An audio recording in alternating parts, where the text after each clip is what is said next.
Hello, welcome back. My name is Paris, and we're here with some more Arcadia Fallen. And where did we leave off? We finished talking to everybody, got all their tragic backstories. And we're in the Forgotten Library doing something. I honestly, for some reason with this game, I just cannot remember until we get back into it what we've done previously. What I'm remembering now is trying to do some of the potions and failing a lot of explosions happening. I remember that. So I guess we'll just jump back in. Oh yeah, okay, yeah. See, once I get back in, I can remember exactly what happened. Okay, we were setting a trap for Ronan at Quinn's flower shop. And then when we were all hanging out there and like getting ready with the wards to protect Quinn, then an angry mob showed up and Goldner was there and he was like, ha ha, I've told them. Well, he didn't tell his workers that we stole their salaries for the month or something. I guess they circulated that rumor on their own, but he didn't correct them, and he probably encouraged it, let's be honest. So they're all pissed at us, and then a demon showed up, and then we lured it in and then destroyed it, captured it with our locket, because we realized that Ronan's little brother, Kim, is definitely a mage and was probably the real target all along, and he had probably been hoping that we would that we hadn't realized yet and would be focusing on Quinn and protecting Quinn, and then he would be able to go after Kim without any trouble. But we caught up with them and then saved Kim, hurt Ronan, perhaps.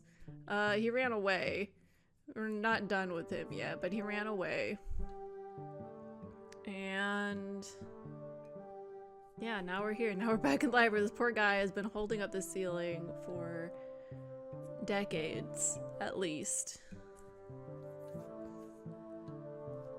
Oh yeah, and then there was, because technically, since Kim is a mage, he needs to be, like, taken or sent to an academy where he can, do his training. But we were able to convince Victoria to hold off on arranging for that for a few days so that he can hopefully see through the rescue of his brother, which we aren't yet sure is possible. But hey, let's be optimistic. Here we are. You all meet up in the library the next morning, rested and happy about your victory. We did it, folks. We saved Quinn and Kim and sealed away another demon. So, with these demon souls gathered, we should have enough power to fix the tear in the seal. Ooh. That is, once I'm done making adjustments to the locket. Okay, so we're not quite there yet. What's this, Anne? You're not done yet? Didn't think you'd be the bottleneck here. It's because you people keep dragging me off on all these dangerous missions. Fair. That's it. I'm going into research mode. You won't see me until I'm done. You should take care of yourself as well. Pulling all-nighters can't be healthy. I'll sleep for a month when I get back to the academy. God, doesn't that just sound nice? You know, why can't we hibernate? You know, why do only some animals have the ability to hibernate? I would love to be able to hibernate. Like not even for a whole season, but you know, like, doesn't sleeping for like a whole week just sound great? Although with my luck, I'd wake up at the end and not feel rested at all. I applaud your ambition, Anne, but you're no use to us if you keel over from overwork. After Ronan's defeat yesterday, I believe we have a chance to work in peace. At least for a while. Break at last. You surprised me, Victoria. Or please take care of yourself, Anne. Yeah, please take care of yourself, Anne. Please remember to pace yourself, Anne. Fine, if you say so. Hear me out. If we're going to wait for Anne to finish up the locket, do you think we can go to that flower festival everyone's talking about? It sounds so lovely. Flower festival? Ah, this part. I remember this part. Well, isn't this neat? It's a local celebration where the townsfolk dance and get drunk in town, then wander into the woods to watch the...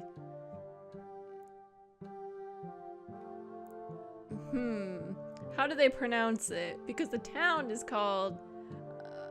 is not pronounced anemone. It's pronounced anemone. So watch the anemones bloom. Sorry, that always makes me laugh. How curious.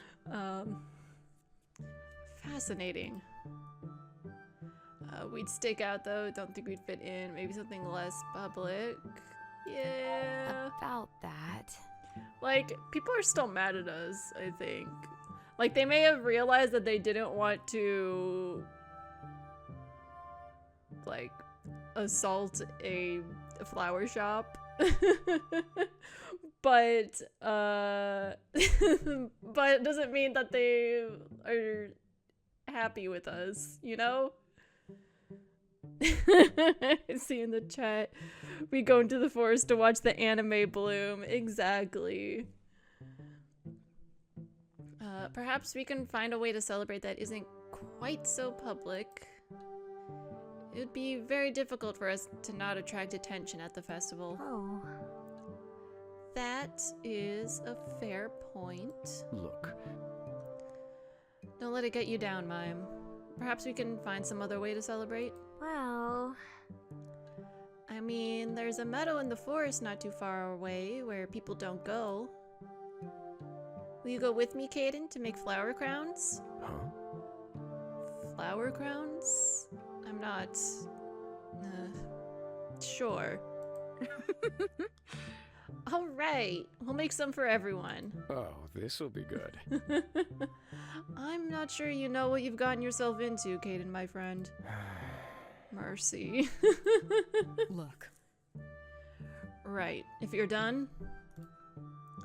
Victoria glares, but the stare holds little heat. In fact, one could even say she looks amused. This is the plan. Let's not forget the mission ahead. And you'll continue developing the spirit locket. The rest of you, try for Alethoros' sake to keep a low profile for a day. Okay. Yes, ma'am. Come on, Caden. I want to go right away. Why would you? Okay, sure. Those idiots. We're all doomed. Everyone agrees and then leaves to go about their own business. But before you can go, Michael taps you on the shoulder. How curious. I might have a good idea for how to give Mime the festival experience without Victoria blowing a blood vessel. I'll fill you in later, okay? He winks and walks off. What was that about? You once called me soft, Anne. And I still stand by that statement.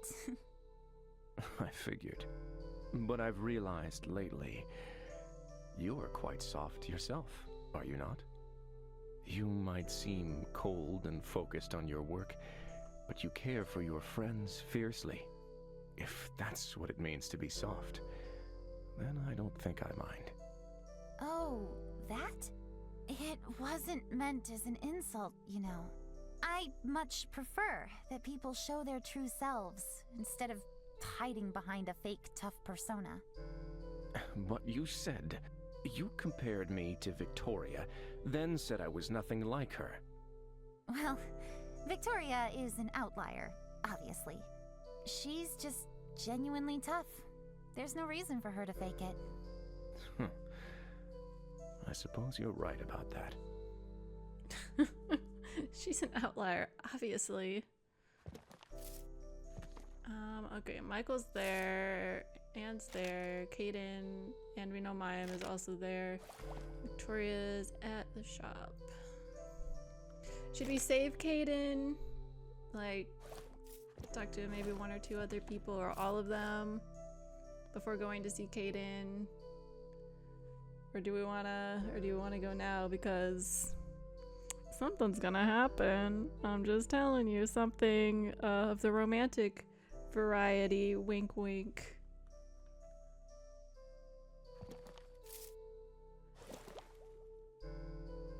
And then we can't even go to those places.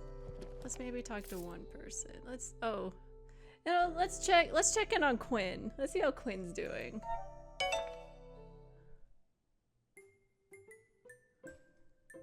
And Kim. Makes sense that he's here. The flower shop is closed, so you step around the back to go inside, finding Quinn and Kim hunched over a potted plant. The young mage's face is scrunched up in concentration as Quinn guides him through some steps. Don't force the magic, Kim. Flowers are gentle. They need encouragement, not pressure. So I should cheer for the flower? If that helps you focus on the encouraging energy, then yes, absolutely. Okay then. Come on, flower. You've got this. A small blue flower opens its petals, and Kim's eyes widen in amazement. I did it? Cheering on others can sometimes help you cheer on yourself. Don't forget that. If you ever doubt yourself, then speak the words out loud. Say that you can do it, because even if you don't believe it at first, if you keep cheering yourself on, eventually it will stick. Wise words, Quinn. I'll try to remember that. I'm glad. Now, go on. Put this guy back out in the shop. Right. Quinn turns to you. Ah, hello. You have good timing.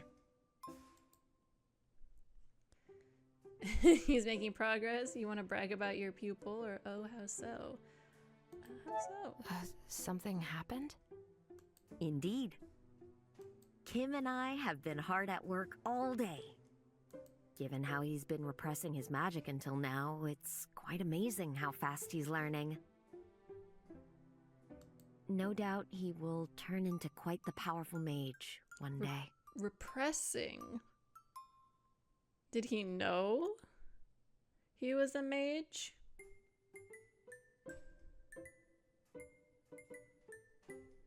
It's an interesting word to use. With his help, I finally finished my spell to restore the forest. It will take a while for nature to properly return, but it is a step in the right direction. Hooray! That's great. That's so great, Quinn. You two are amazing. Thank you, dear. I couldn't have done it without your help, though. Thanks to you, I could finally use my training for something with a great purpose. I'm looking forward to celebrating with all of you tonight. Hell yeah. When all of this is done, Michael, where do you plan to go? It's not like you, Anne, to ask questions you already know the answers to. I'll be back on the road. Obviously. Living the good life while hiding from the hunters. You know, once I become a professor, I'll have a say in student enrollment. We could... Let me stop you right there, Anne. You know as well as I that I'm not really cut out for schoolwork. But... Aw, are you perhaps worried about me? You absolute dimwit, Michael. Could you be serious for just one bloody second of your life?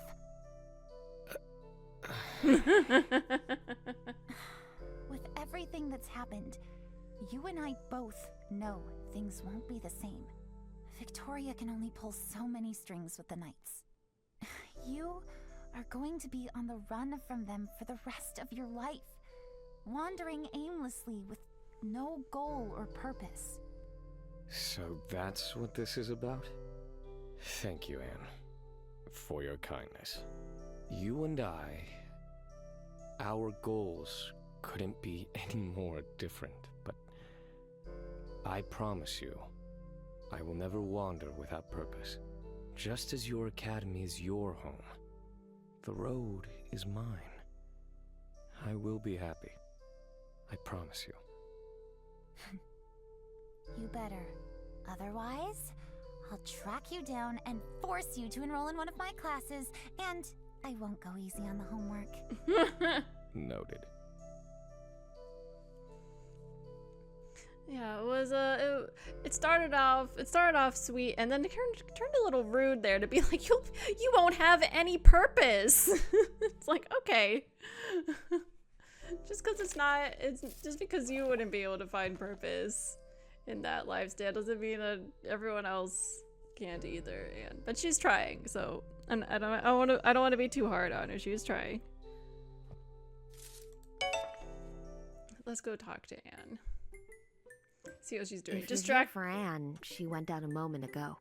As I say, distract her some more from her work. You can probably find her out behind the shop. Anne's outside? Okay, thank you. Is she sick? Anne's outside? Go see for yourself.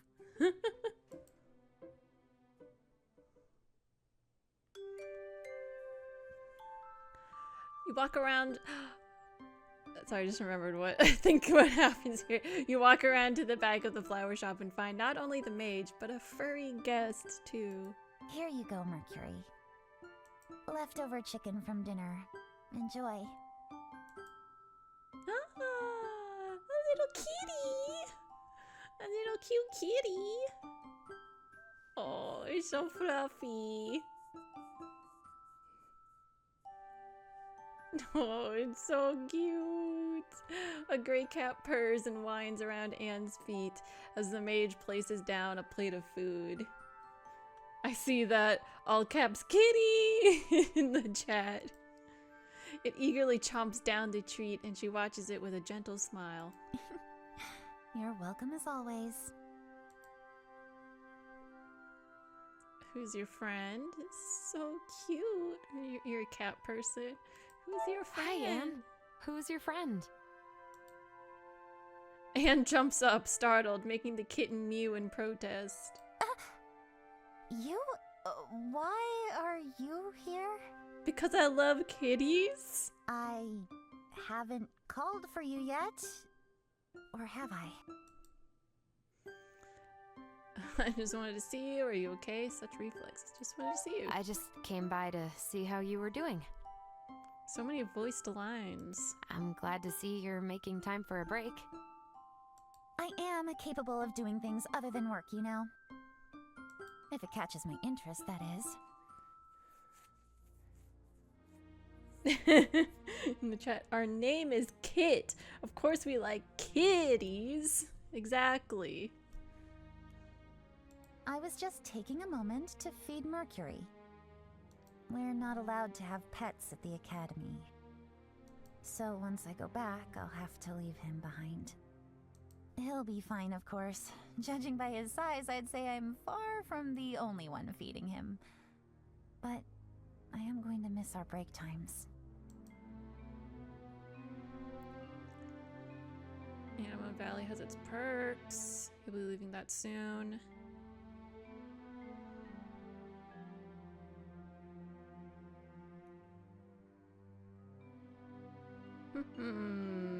He'll be leaving soon then.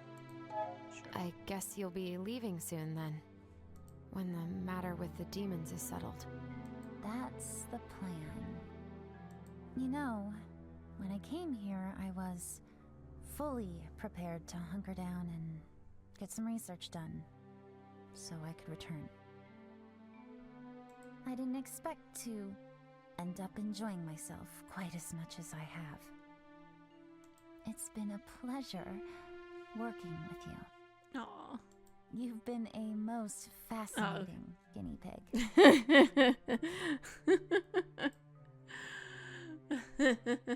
You give the best compliments. I've gotta hand it to you, Anne.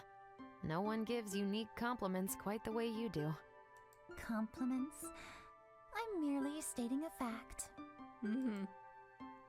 Mercury makes a purring sound and rubs against Anne's hand until she relents and pets him beyond the ear. You know what? Maybe I will bring him back to the academy with me. The rule against pets is silly anyway. I'm sure cats in the library would tremendously decrease the students' stress levels. It's funny because the sequel to this game has a demo, which I've played, and it takes place 8-10 years after this. And you play as a mage attending the academy, and one of the little, it's not so much a mini game as just a little thing you could do, is that there are cats hidden around in the backgrounds for you to click on and discover. So I find that really funny that in the future there are cats there.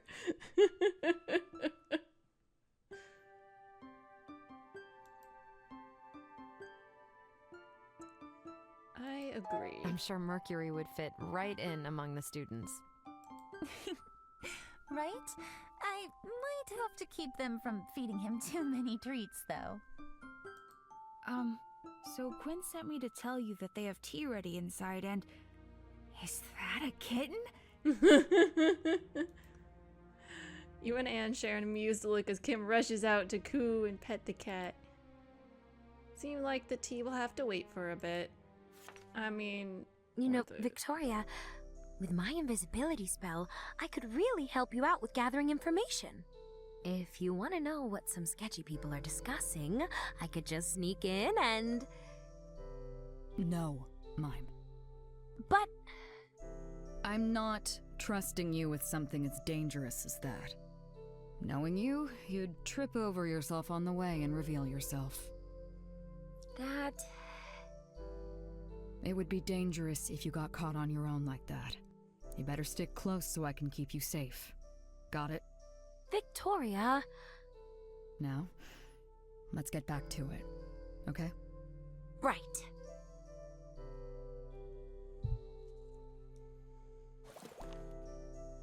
Oh, no. Okay. Yeah, we're not doing the flower festival. We're gonna talk to Victoria.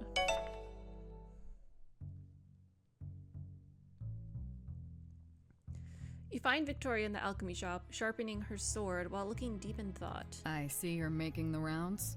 Yep. Must be exhausting. Always being the mediator, but somehow you've made it work. You've done well. We all did. Thank you. I can use these compliments. Take the compliment, just say thank you. Thank you. Victoria nods and turns her attention back to her sword. I can see the question in your eyes, so before you ask, I'll cut straight to the point. I don't even know what she thinks we want to ask, or what the game thinks we want to ask. I'm doing fine. Oh, okay. Well, that's maybe a bit much. I'm still not comfortable that we didn't follow the proper protocol, but the result speaks for itself. Once Anne finishes the locket and we seal the demons away for good, I will brief Alethea about the situation and things will be resolved properly. Yeah, but how much are you gonna tell her? Like, are you gonna tell her about the library? Because they're definitely not gonna be happy about that existing. Are you gonna tell her about Michael? Because they're definitely not gonna be happy with him existing as he does. Yeah, it'll go without a hitch, I'm sure. I do not think she will understand. Personally. So we'll say, will you be okay? About that. Will you be okay? She can't exactly complain. She was the one who wanted to keep it under wraps, and I was simply following orders. Yeah, turn it back around on her. When I get back to Eridus, the real work will begin for me.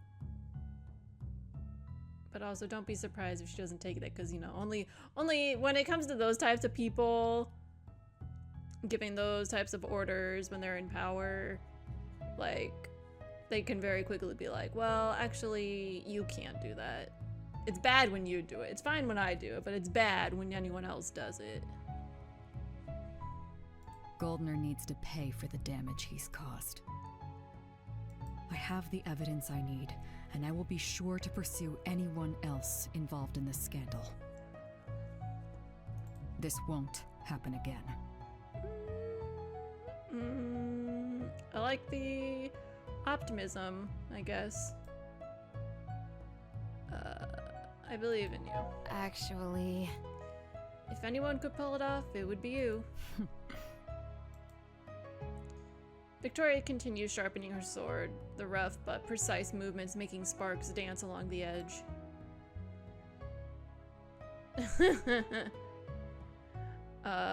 Something wrong? So, Victoria, is something wrong? Everything's fine. I'm so convinced. We need to talk about what happened last night. You jumped into that fight without any preparation, casting a spell that you had no idea how it worked, completely disregarding your own safety. I mean, wasn't it a spell that I always use? I don't actually know.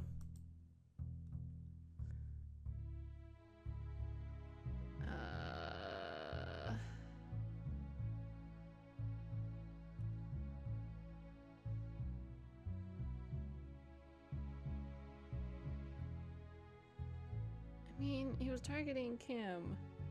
I did what I had to do. I can't believe this. I did what I had to do to keep everyone safe. And what about your own safety? I can't believe you would be that reckless. You are my friend. An annoying, careless, and stupid friend, but a friend nonetheless. Don't call me stupid. I don't want to see you hurt. So, in the future, just be more careful, will you? Okay. Thank you, Victoria. I'm lucky to have such a good friend. Whatever, idiot. Hey, Anne. Are you doing all right? You're looking a bit tired. Should we get you another coffee? I don't understand you, Mime. Huh? You're a spirit and I'm a mage. I've treated you like an expendable research project, and yet you still keep being nice to me. Why? Well, I suppose I just prefer being nice to people. Maybe it's a spirit thing. No, Mime. I think this is all just you. I suppose I was rather stupid to assume all spirits would be like the ones I studied at the academy. And, sure, let's take a break later and have some coffee together. Really? Okay, that sounds lovely. I see in the chat. Anne and Victoria are so good at making us feel loved and cared for. They really are. They really know exactly what to say. No. I just want to see Elizabeth to see if she has anything to talk about. Welcome back. Ah, Kit. You are here just in time. The new alchemy table just arrived. I did notice that. I was like, hey. Suddenly, this isn't broken anymore. Isn't it beautiful? Looks like the shop will be back to its old self soon. Vacation is over. Guess you won't need me then. That's lovely. What do you mean, guess you won't need me then? Were we not working in the shop? Like, what? What a weird thing to say. That's great. That's wonderful. I'm sure you're eager to get back to brewing yourself again. I appreciate it. I do miss standing by the table myself. However, during this time, these old feet have also come to appreciate sitting on the sidelines. I wonder. This whole ordeal, it's made me consider that it might be time for me to retire. We've grown so much during this time. There's nothing left for me to teach you. It was always my wish that you would take over the shop once you were ready. I think that it might be time. I'm honored, but what if I don't want to? You trust it to me? I would be honored to, Elizabeth, if you think I'm ready. I'm glad you think that way. It warms this old woman's heart to know that you will use what I taught you well. I do see in the chat in quotes, we fixed up the shop. That means you're fired. Yeah. Apprenticeship over. Let's try that again. But forgive this old woman's musings. It isn't something you need to worry about now. We still have to bring this matter of the demons to a close, and after that, we need to unbind you and Mime somehow. Anything else, including the future of the shop, comes second to that. Alright. See you around, Elizabeth. Very well. Take care. Take care. Oh, she said it. Here you go, Caden. A list? I don't understand. What is this, Mime? I wrote down all the places you should go visit in town once the demons are gone. The bakery is an obvious one. Also, the town square at twilight looks really pretty. And there's this bridge over the brook. If you climb down underneath, you can watch these tiny fish swim upstream and... But, Mime, I thought you were going to show all these places to me. I would love to, but you've seemed a bit uncomfortable around me lately, so I figured you'd rather go alone. Aww. Mime, I'm sorry. I thought I told you to stop apologizing already. I know, and I'm going to try harder at forgiving myself. So, save your list, okay? I want you to be the one showing me around. Oh, okay. I'm looking forward to it. Aww. Me too. Cute. Alright. Talk to Michael. Maybe he'll tell us what his idea is. I don't know if it happens in this conversation or if it's like after you've talked to everyone. You find Michael in the Forgotten Library. Welcome. How are you feeling? That was quite the impressive magic you performed yesterday. I must admit, I'm still struggling to understand exactly what happened. In the chat, I see, aw, Mime, and then, aw, Caden. Right? They're very cute.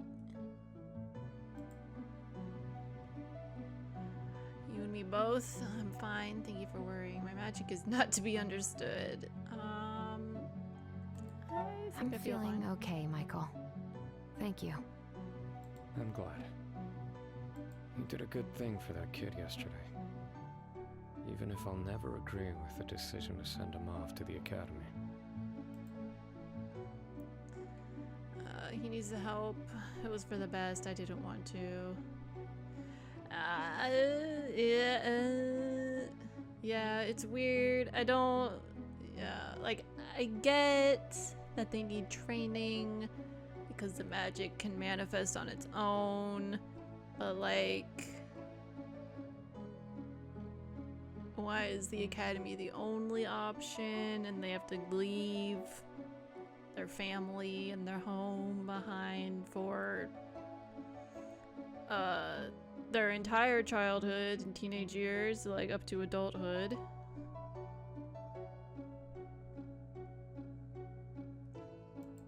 I didn't want to send him there either, but we didn't have much choice. Hey now, I didn't mean for you to blame yourself for this. It is just how the system works.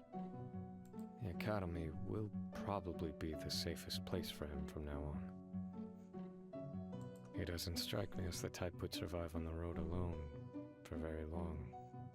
Yeah. Especially if we can't save his brother. Even I had help in the beginning.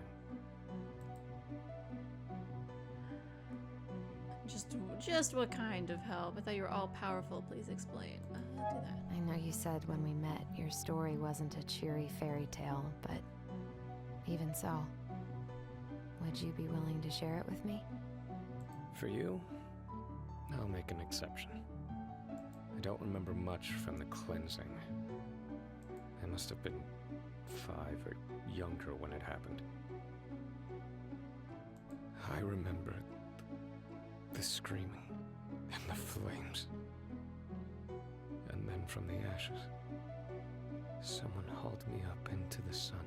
A new life. The Empire would never admit it. But there are many mages living under their noses across the land. Powerful mages who stay out of the way of non-magi humans. Some of these fancy themselves collectors of sorts, scouring the earth for talented individuals to recruit. That's what happened to me. I was brought into a guild of spellcasters who raised and educated me, trained me to become a force of nature. Would you believe me if I told you once upon a time I had ambitions to change the world? Yeah, it's not too hard to imagine. Honestly. Your self-deprecating humor is failing you, Michael. It's not that hard to imagine. Really? What do you know? You literally, like, one of the last times we talked to you, you had like a breakdown in the library being like, look at all this stuff. I thought it would change things and I could change things, but now I feel like I can't change the world. Like, you were talking about how you wanted to do that. So no, it's not a surprise at all, Michael. I thought if I just became powerful enough, if I studied and trained harder than any mage before me, then I could be the one to change things. I learned soon enough how ridiculous that idea was. I left the guild. They didn't share my grand vision of reform, and arrogant as I was, I didn't think I needed them. So I left, and I learned. And the more I knew, the more I was lost. The more you know about the world, the more insignificant your own existence becomes. As you realize, the world is a rolling boulder, and we are ants in its path. Yet I came here, fueled by my own morbid sense of curiosity. One last grand attempt of the genius who wanted to change the world. I didn't expect to succeed, to survive. And then I met you. You are possibly the most perplexing individual I have ever met. Yeah, is that a good thing? Is that a bad thing? You took an already absurd world and turned it on its head. But even so, I'm grateful for our time together. Just wait, I guess you're tolerable. That's so mean. I'm grateful for your friendship as well, Michael. Thank you for sticking this out with me. Anytime, my friend. Though, I'd prefer to take a short break in between our next world-saving adventure. Same. Maybe next time, we can deal with something less life-threatening like bandits, pirates, maybe a dragon.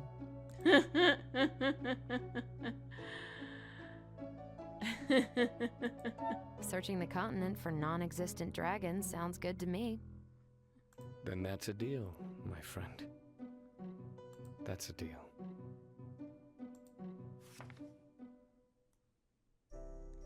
Alright, let's go talk to Kaden and Mime a little bit because she's there. You go in search of Mime and Kaden at the meadow a little way out of town.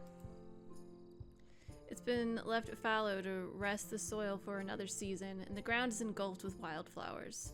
And then you wrap the ends around like this to lock the knot in place.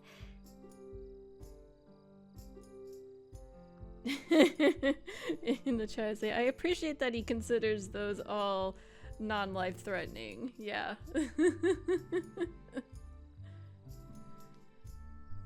Careful. You don't want to accidentally snap the stem.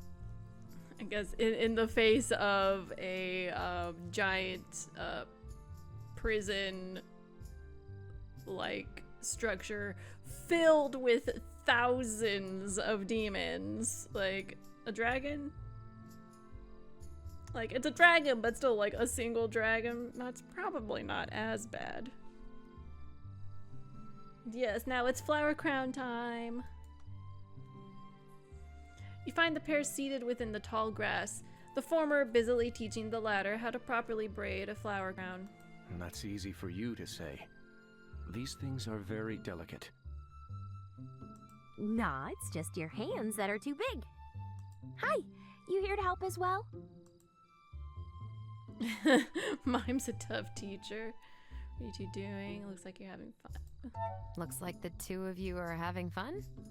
Fun is a relative concept. Don't be like that.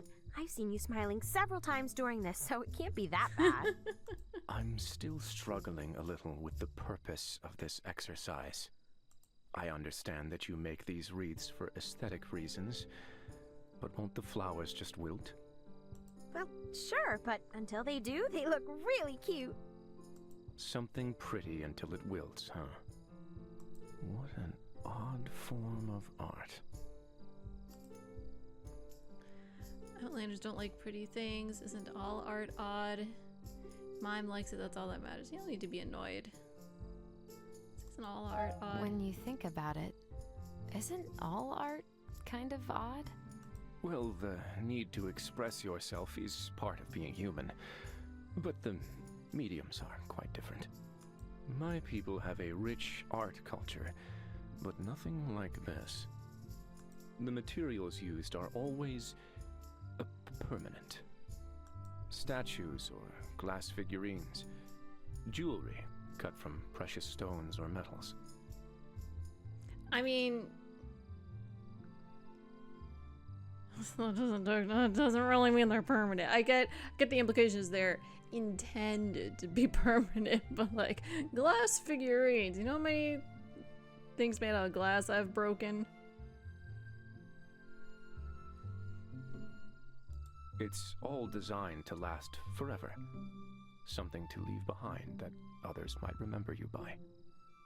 Spending time making something like this brittle thing, knowing full well it's temporary. I quite like it. Yay. Really? I'm glad, because we still got a few more to go for making enough for everyone. I see. I'll give you a hand. I like that. Have fun. Well, you just talk about how much work they have to do, and you're like, well, I'll leave you to do it then. Why don't I give you a hand? That would be most appreciated. You sit yourself down among the wildflowers, and together the three of you get to work weaving wreaths. Oh, the sun has started to set. Many attempts and mistakes later, you are starting to have a nice collection of finished crowns. Mime has run off to fetch more flowers, leaving you and Caden alone in a little nest of grass you have built. We're alone. You sit for a while in silence. Caden looks like he's deep in thought and finally puts down the wreath with a frustrated sigh. Now that we are alone, I needed to talk to you about something, actually. In the chat, leaving us alone? Gasp.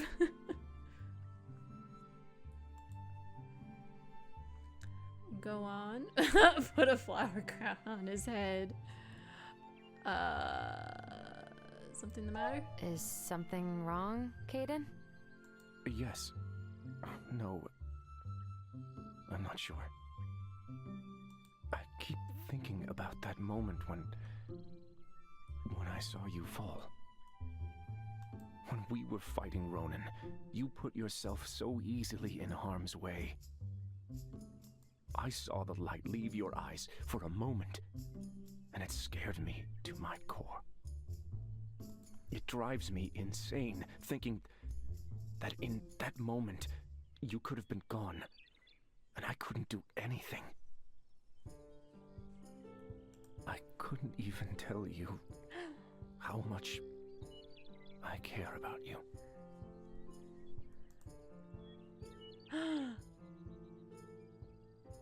Kiss him. I care for you too. Or I don't think of you that way.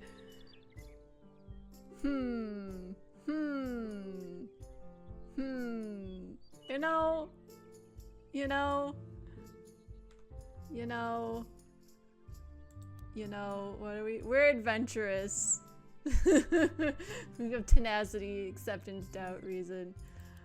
I just wanted to see what our traits were. You know, let's do it. We'll be the one to kiss him. You lean in to boldly capture Caden's lips, silencing whatever rant he was spiraling down into. He freezes in shock, sitting rigid as a board. When you pull back, he is a deep shade of red, eyes wide and mouth agape. Special art! I see him. I can't believe I just did that. You were saying, I care for you as well.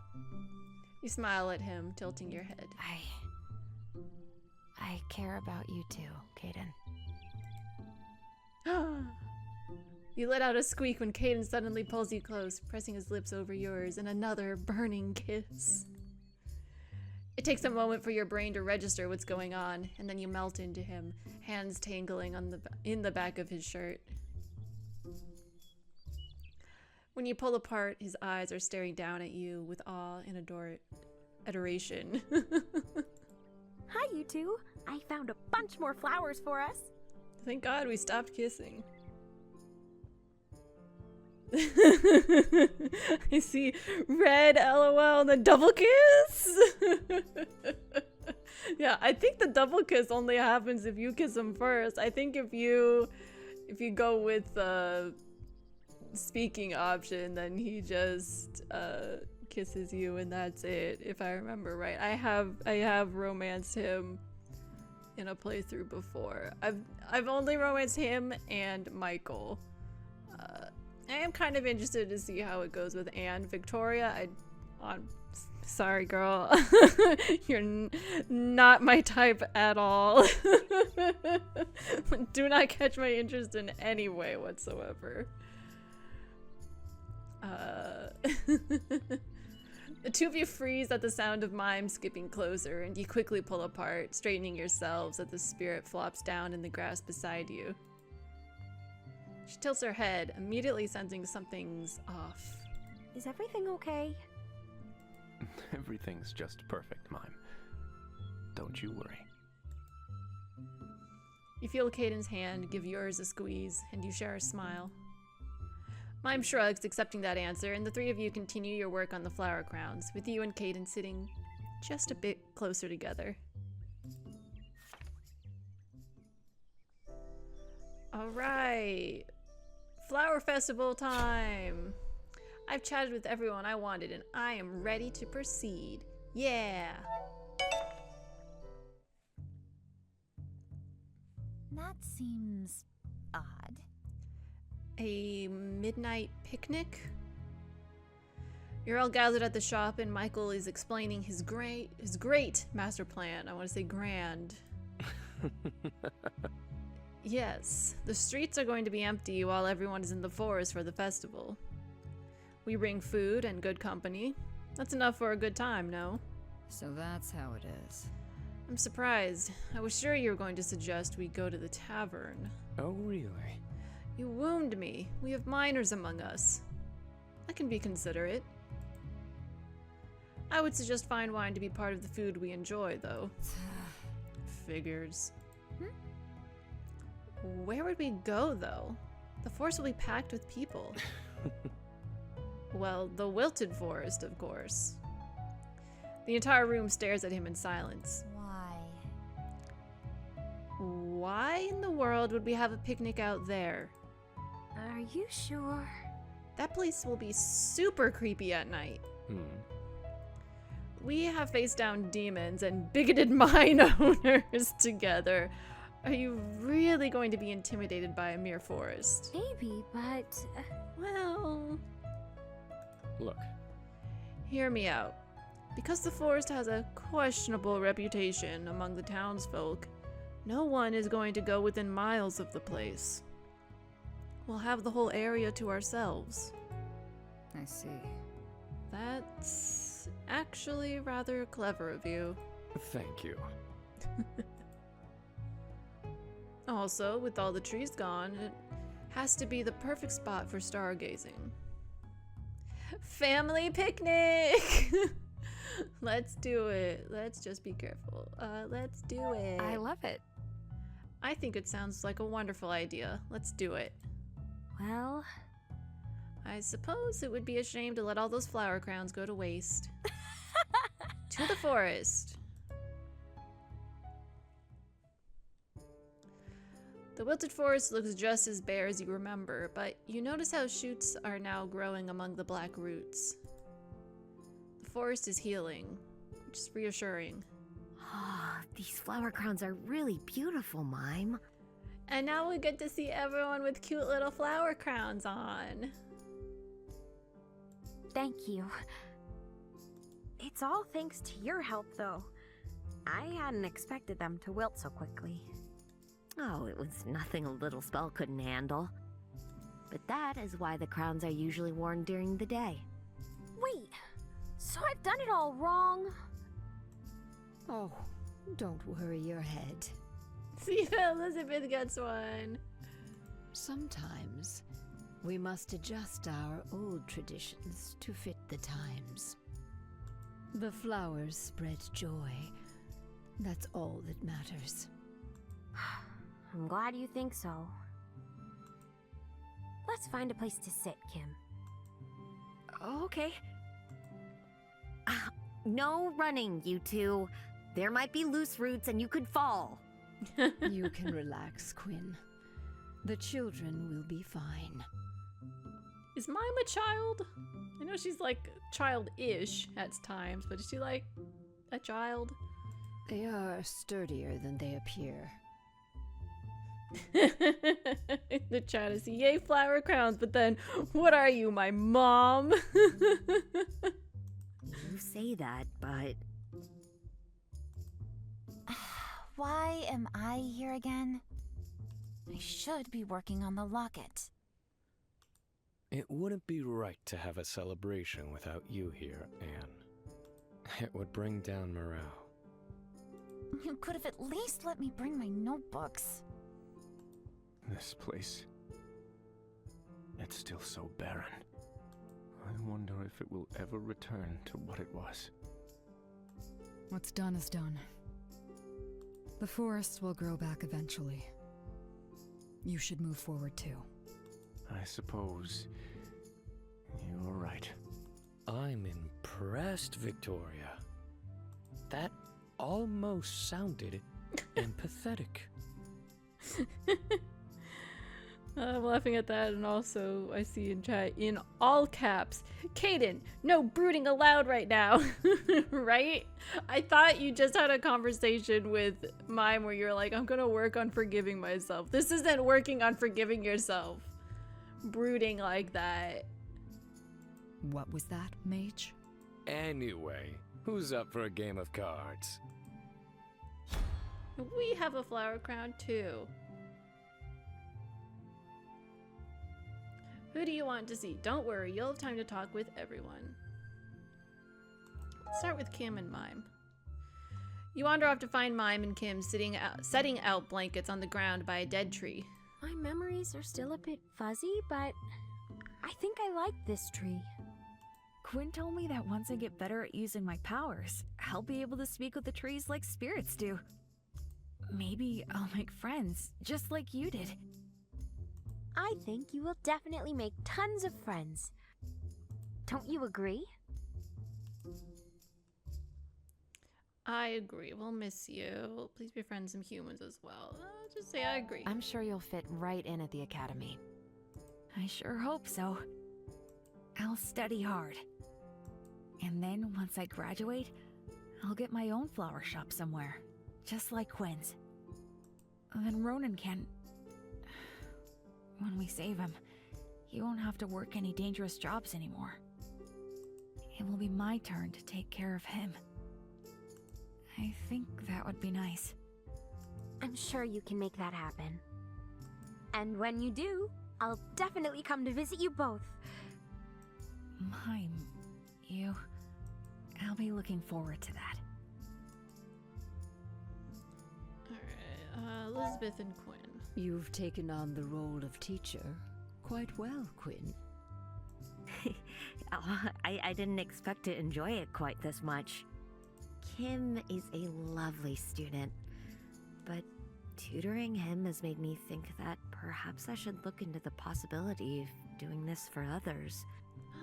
Are you thinking of getting a professor title like Anne? Oh, nothing of the sort. Mages are not the only ones who enjoy learning. I was thinking of teaching the villagers about the plants I grow. Maybe share a few non-magic skills that will help them grow their own? Aww. Even if they can't use magic like me. Knowing more might ease some minds. Perhaps even prevent some of the misunderstandings we've seen lately. Hell yeah. That's not a small challenge. Teaching a child is one thing. Influencing the minds of people who already have theirs set, well, that's difficult. But there's hardly any harm in trying, right? And I am nothing if not patient. I believe in you, Quinn. What do you think about Quinn's idea?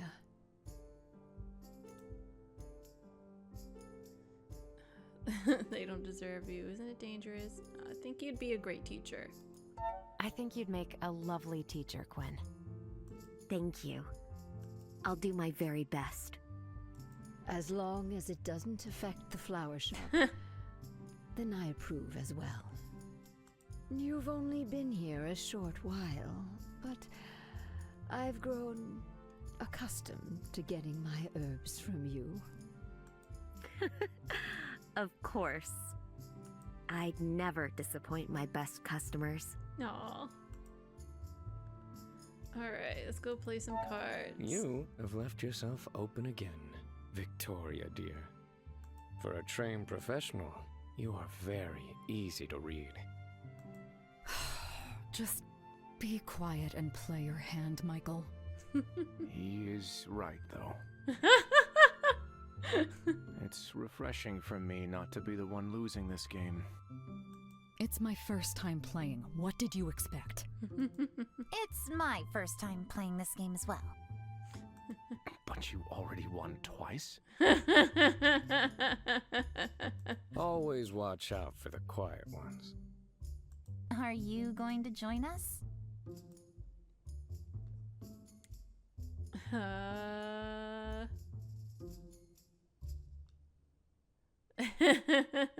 Let's be trying to say, watch me.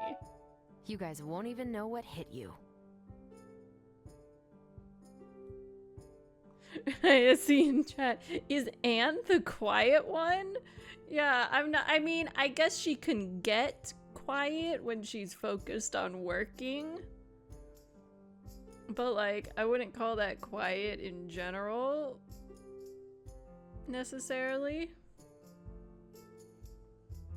I sense a challenge. Excellent. You share a game of cards in an unprecedented moment of calm. No conclusion to it, though. We'll say we won. Anne won twice. We won at least once, I'll say. Wait for the sun to go down. The sun starts to set, and you all gather to watch the splendid display as the light dims and gives way to thousands of stars. And then the ground comes to life. The thin green shoots that have overtaken the barren forest floor bloom, their brilliant white anemone flowers bursting open. What in Alethros' name is this? The anemones are blooming. That's wonderful. Sorry, I literally laugh every time I have to say it. Our spell worked. So beautiful. I can't believe this. You look surprised? I'm glad. It's so beautiful. It is, isn't it? Nature always finds its way back. It just needed a little help to get started. Look, Quinn, they're glowing. Kim is smiling so brightly it almost hurts. How curious. The anemone flowers growing in this area have always drawn upon the energy of the crystals in the soil, giving them this very distinctive feature. No doubt the town gets its name from this very phenomenon. Phenomenon.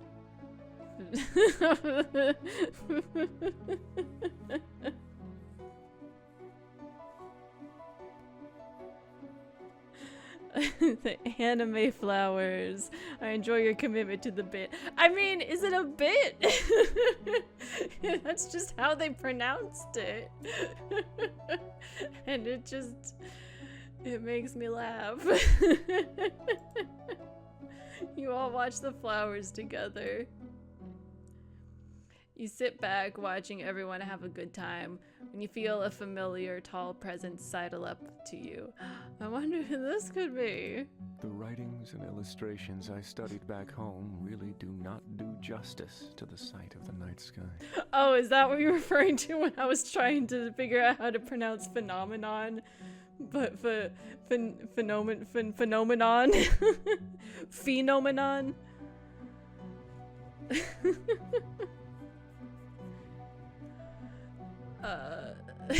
Sorry, Kaden, I wasn't paying attention to you. I remember stopping dead in my tracks when I first stepped out into the world, mesmerized by their beauty. The stars? Is that what he's talking about? I assume not the flowers, because they seem to be just from here. You're breathtaking. Somehow, they seem even more entrancing tonight, now that I have you by my side. Charmer. Me? It's been great. Charmer. I wonder. Are all Outlanders this sweet with their words, or am I just lucky to have caught a particularly romantic one?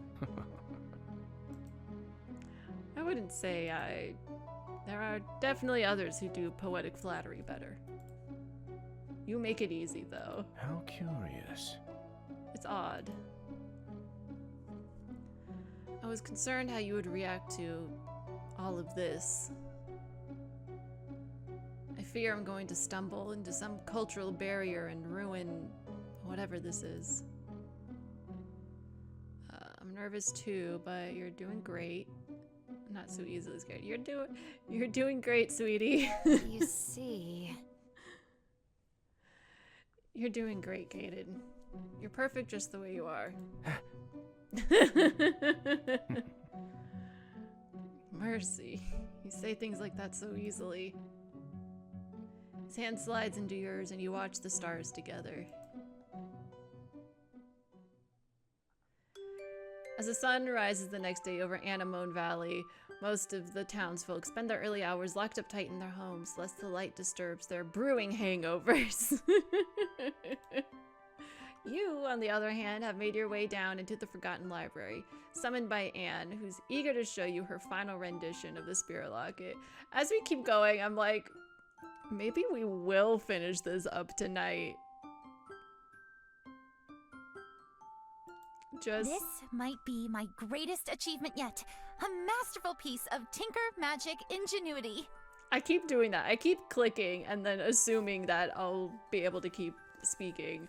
But it's like, I don't know why I bother clicking if I'm gonna say something that isn't reading the next piece of dialogue or narration. But yeah, I think we might actually be finishing this off tonight. I was thinking it would be 2 streams. I thought that whole like flower festival, like the lead up to it, would have taken longer. But yeah. See in the chat, you just have to communicate and it's fine, and then gasp, holding hands, scandalous. First a double kiss and now holding hands. This final version of the locket will fix the tear in the seal for good, and it will be all thanks to my undeniable genius. Anne, you are a genius. Your enthusiasm is encouraging, Anne, and also quite terrifying. I'll ignore the gloating as long as the device actually works. Of course it will work! As soon as I'm done connecting it to the locket. I thought you had completed your work. Hey, you were the one telling me I should take the night off yesterday, so you'll need to wait patiently for the finale. Guinea pig till the end! Thank you, Anne. Do what you have to do. Thank you for your hard work, Anne. I'm sure it'll be great. You hand the locket over to Anne, who winks. Of course it will be. Just give me a moment. She gets to work welding the metal together, and your group is left for the moment to watch her work. Elizabeth walks up beside you, her eyes running over the rows of books with a faraway look. How are you? Nostalgic? It'll be over soon. Let's say nostalgic. Feeling nostalgic, Elizabeth? Perhaps a little. Despite how it ended, I have many fond memories of this place. There was so much excitement and drive to make a positive change in the world. It's a shame the results never lived up to the original version. There, all done. Anne declares triumphantly and hands you back your locket. It's time. Now, remember, this spell will use up all of the demon energy you've collected so far. Yep, one shot. There will be no test runs. You got this, no pressure. You will have to ace this on the first try. Yep, got it. I can do this. I'm ready. Let's end this. You prepare yourself and hold up the locket, but before you can cast the spell, I see in the chat, all caps, don't mess up. The door to the library suddenly bursts open. What the? How did they get in? Well, well, well. I thought I heard something scurrying around down here, but I didn't expect to find quite such a large gathering of rats. You all turn to find Goldner walking out from between the bookcases. Michael tenses beside you. How did you get down here? I followed you, of course. It came to my attention that you lot were planning something nefarious. But even I couldn't have imagined that you were hiding an archivist's collection underneath our noble town. In the chat, I see in all caps, "Get out of here, Goldner, weirdo." Yeah, you weirdo. How disgraceful. Someone punch him in the face. It's your basement. We're fixing your mistakes. You know full well why we're here. We're simply cleaning up the mess left by your greed. You're interfering with official Empire business, Mr. Goldner. I would suggest you back up immediately. Right. I imagined you would make this claim again. In chat, punch him. But just to be sure, I took the liberty of calling in a few favors to get a second opinion, as it were. Uh-oh. I wonder who that could be. Uh-oh. Alethea steps out from the shadows, flanked by a large group of knights that quickly encircles you. She's looking around the library, eyes wide and fists clenched. This place. It's just as I explained, you see, Commander. An archivist's collection, buried underground. And the group of traitors who tried to hide this from the Empire. Ugh. Sorry, I hope that wasn't like right into the mic. I'd moved my face away. Commander, I suggest you hold your tongue for now, Victoria. I'll deal with you later. Lady, fuck off. If you haven't guessed by now, Alethea pisses me off. Elizabeth. Alethea, let me explain. So this is why you left all those years ago. I can't believe this. I helped you leave your position even when we needed you. I needed you on the front lines. In the chat, head cop lady pisses you off? I wonder why. Oh, it's so not like me. I love authority, especially when they abuse their power. I let you go because I believed you were breaking, and I wanted to keep you safe.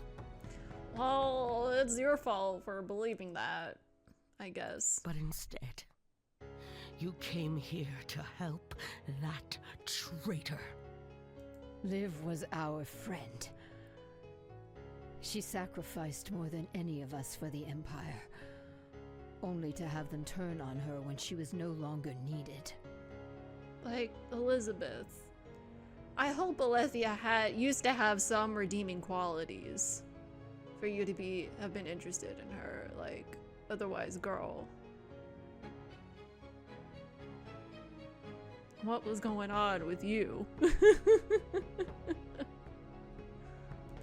She broke her oath as a mage and turned to forbidden magics. Illegal magic! The way I remember it, it was the Empire that demanded we do anything in our power to win the war.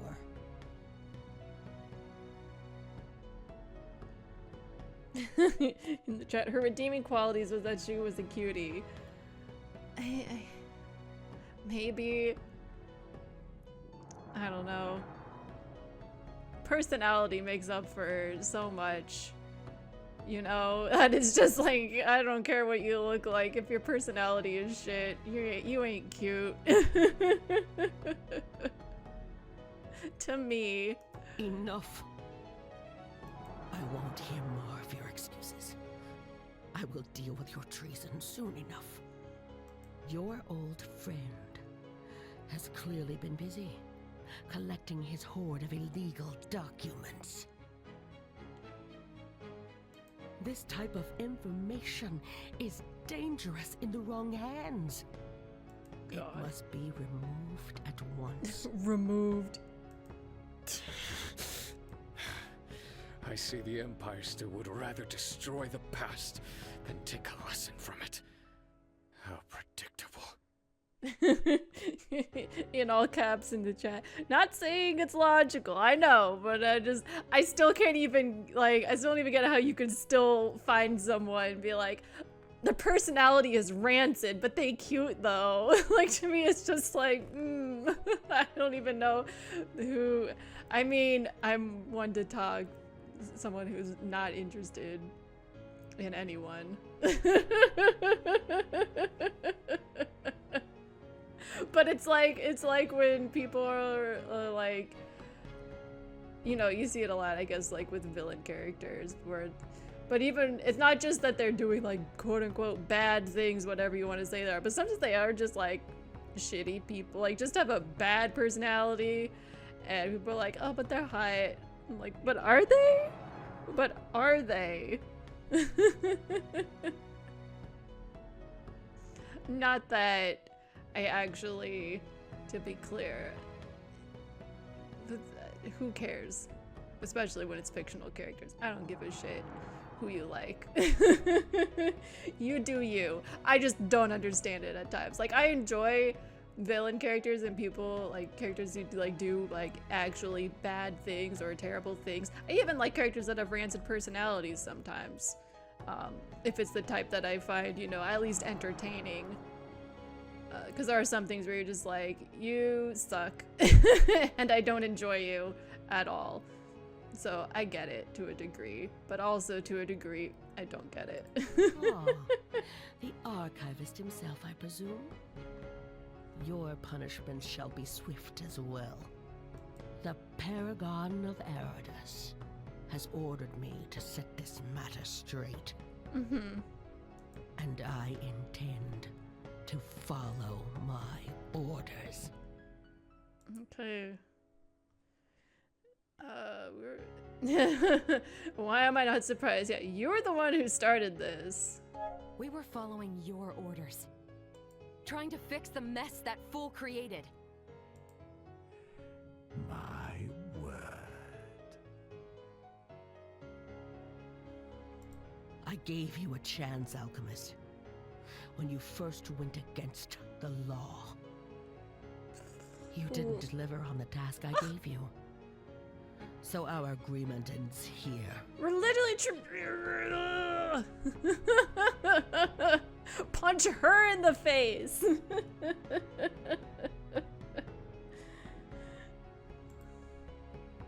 Lethia holds up her hand and there's a sound of blades being unsheathed. I know we can't reach her because we're encircled by knights that now have swords at us. That's not good.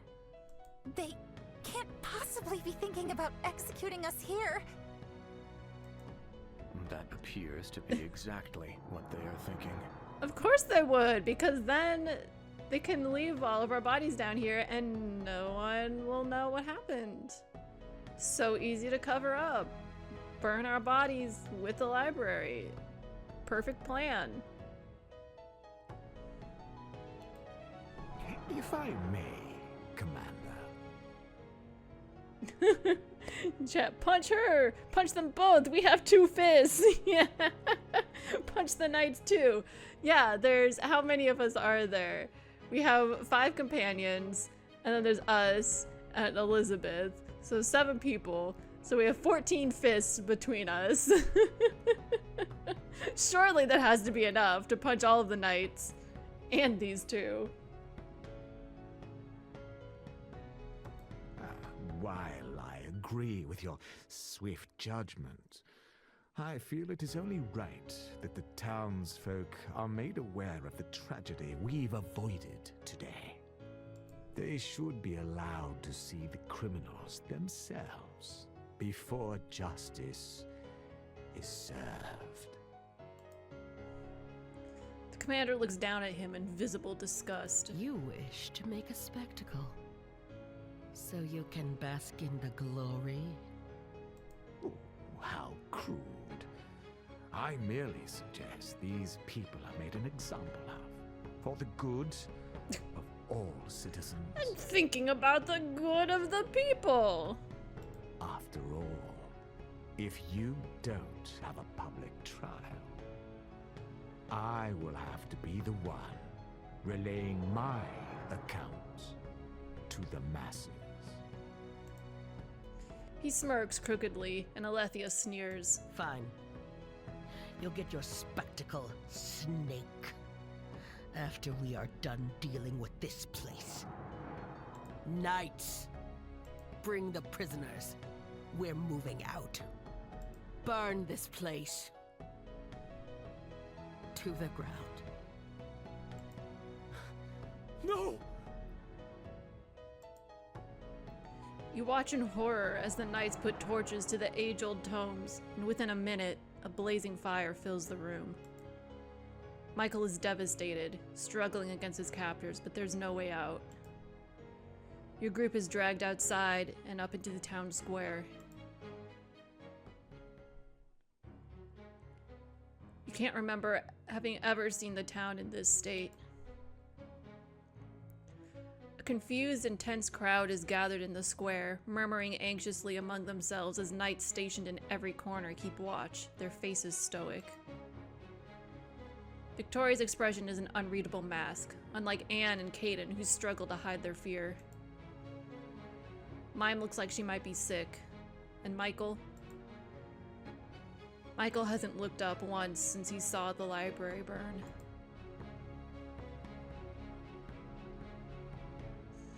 The chat, book burning is always a sign of good leadership. Yeah. Especially when they're historical records and accounts. That's the mark of a true leader. Alethea stands tall next to a grinning Goldner who throws out his arms theatrically to gain the attention of the crowd.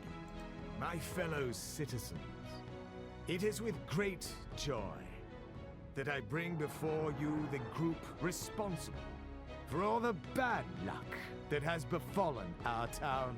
Oh, they're gonna blame the demons on us too. Great. These magic folk, these outsiders, have been caught hiding illegal magic artifacts beneath our town. There are murmurs and cries of shock. No doubt their actions are what brought about our misfortune. Killed the forests, burned our shops and more. I was this weird from the shop that you burned. What? I just see, he said the thing, illegal magic. Burned our shops. Literally the 2 shops that were targeted. One was the alchemy shop, and I'm here. I'm the alchemist, one of them. Well, actually, both of us are here. I forgot for a second, Elizabeth is here with us too. So the 2 alchemists from the alchemy shop that got burned down. And then the other shop, Quinn's shop is okay, but it was being targeted. She's not up here, but she's a mage. I'm sorry, they. But like, God, burned our shops. The only so shop. Today, I, Nicholas Goldener. Caught them red-handed. And the Knights of the Empire are here to bring them to justice. I caught them red-handed. That's a lie. I'm also wondering if I should wait for a second.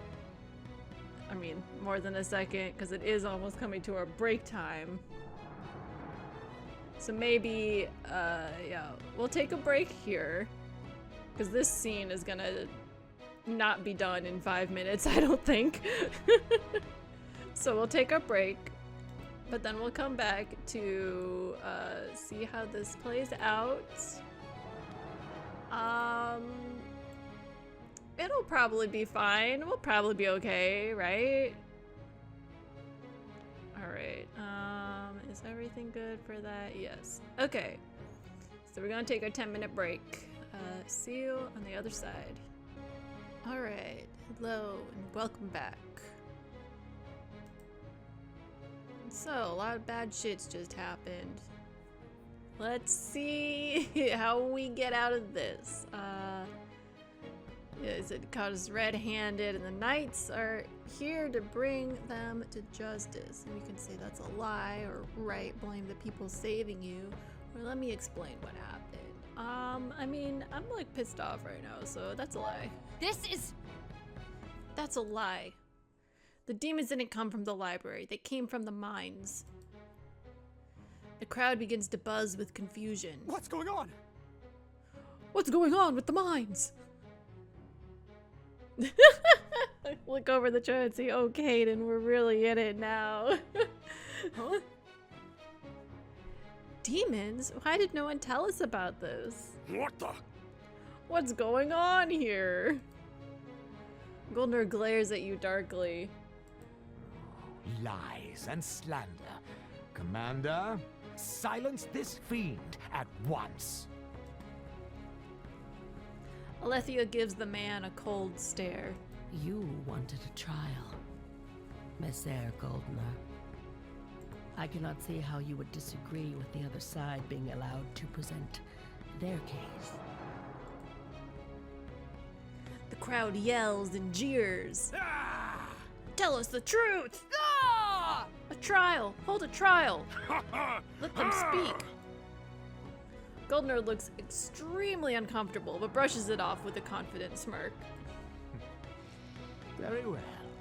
If the people want a trial, then I shall lay the evidence bare, so you may all witness the chaos these people have wrought.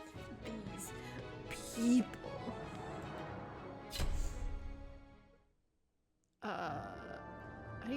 How do you answer during the trial will affect the final verdict? Expose Goldner's crimes. Talk about the danger at hand. I mean, I don't think Alethea is gonna react well to that, because the whole point was she wanted to keep things on the down low. So we'll expose Goldner's crimes. I'll tell you what happened. Goldner is lying to you all. He's the reason why all of this started.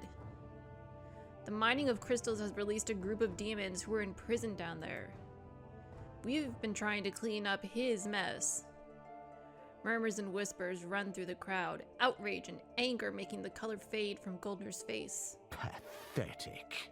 Lies and slander, all of it.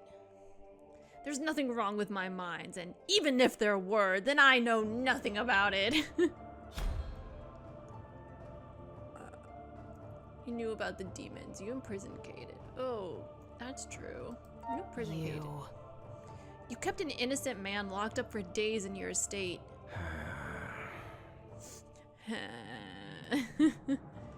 Caden traveled here all the way from the southern mountains to help us with this demon attack, and you locked him up without trial, just so you could pretend nothing bad was happening. Goldner sneers, but is looking nervously at the crowd. Pathetic. I did what I had to do to keep this town safe.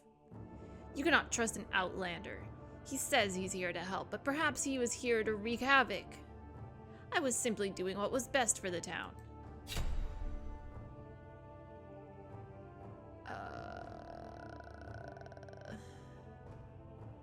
Talk about how you've sealed away the demons. Talk about proof you found in Goldner's safe. I'm the one who's been saving everyone, sure. So... I've done everything in my power to keep everyone safe. This shall be good. Oh, have you now? You haven't done anything for this town the way I have. I love these people! That's not true, though.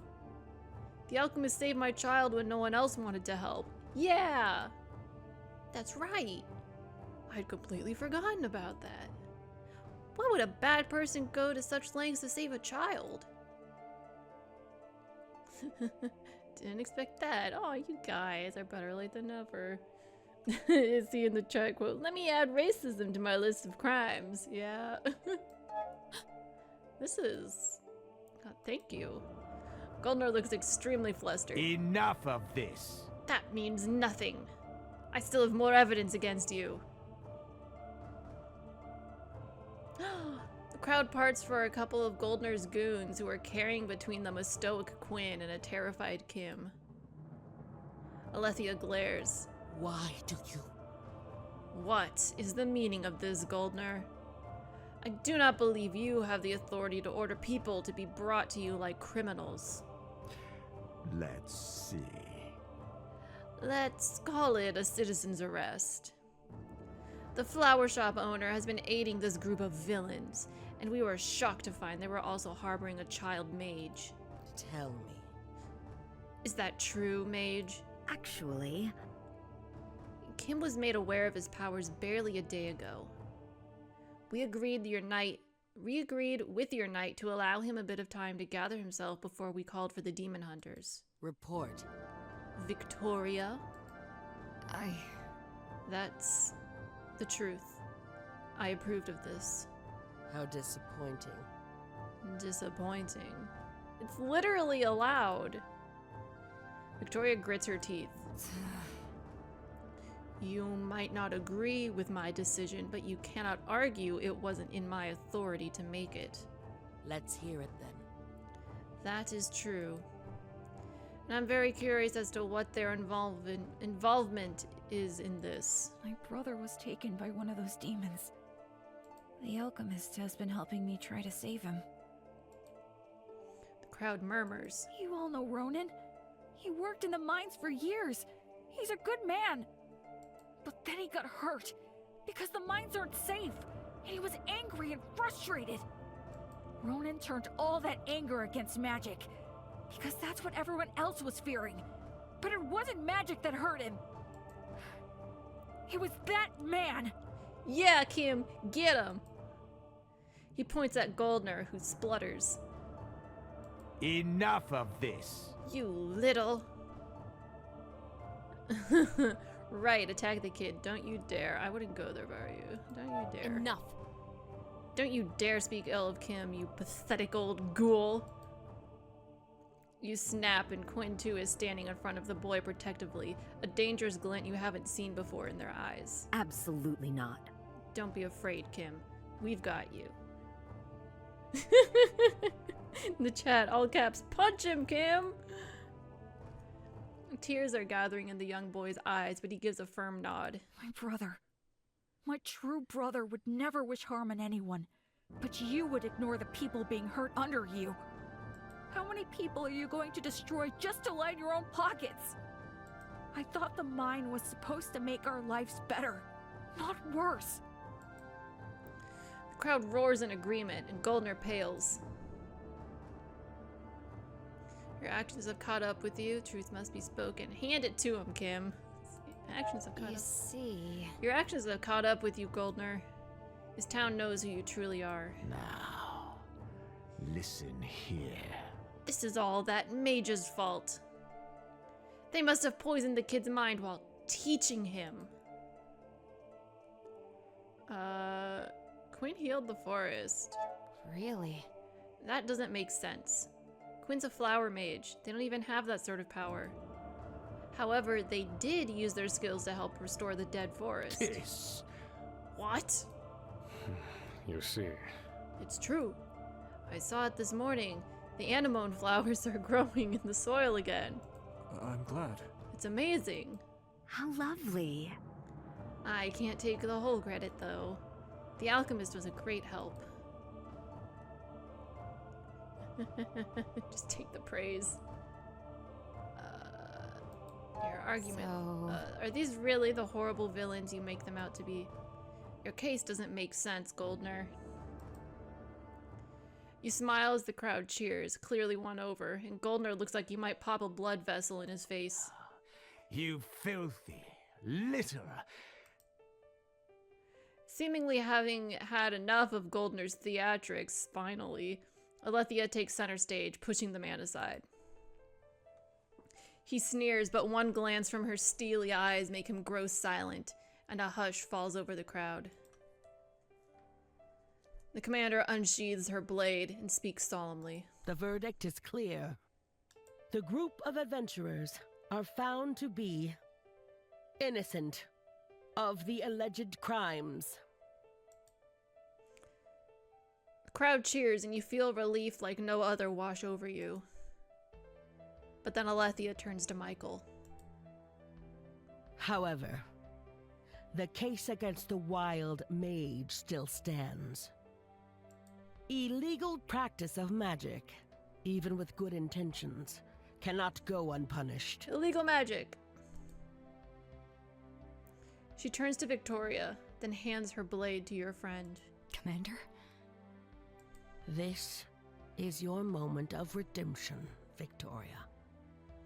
Carry out your sentence as a knight, and I may overlook your transgression.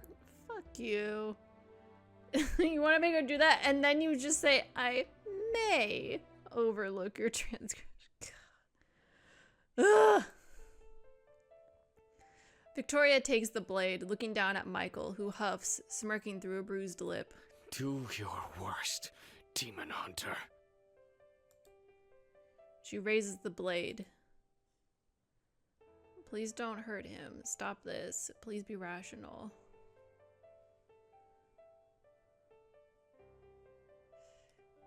I'll go with that. Please, Victoria.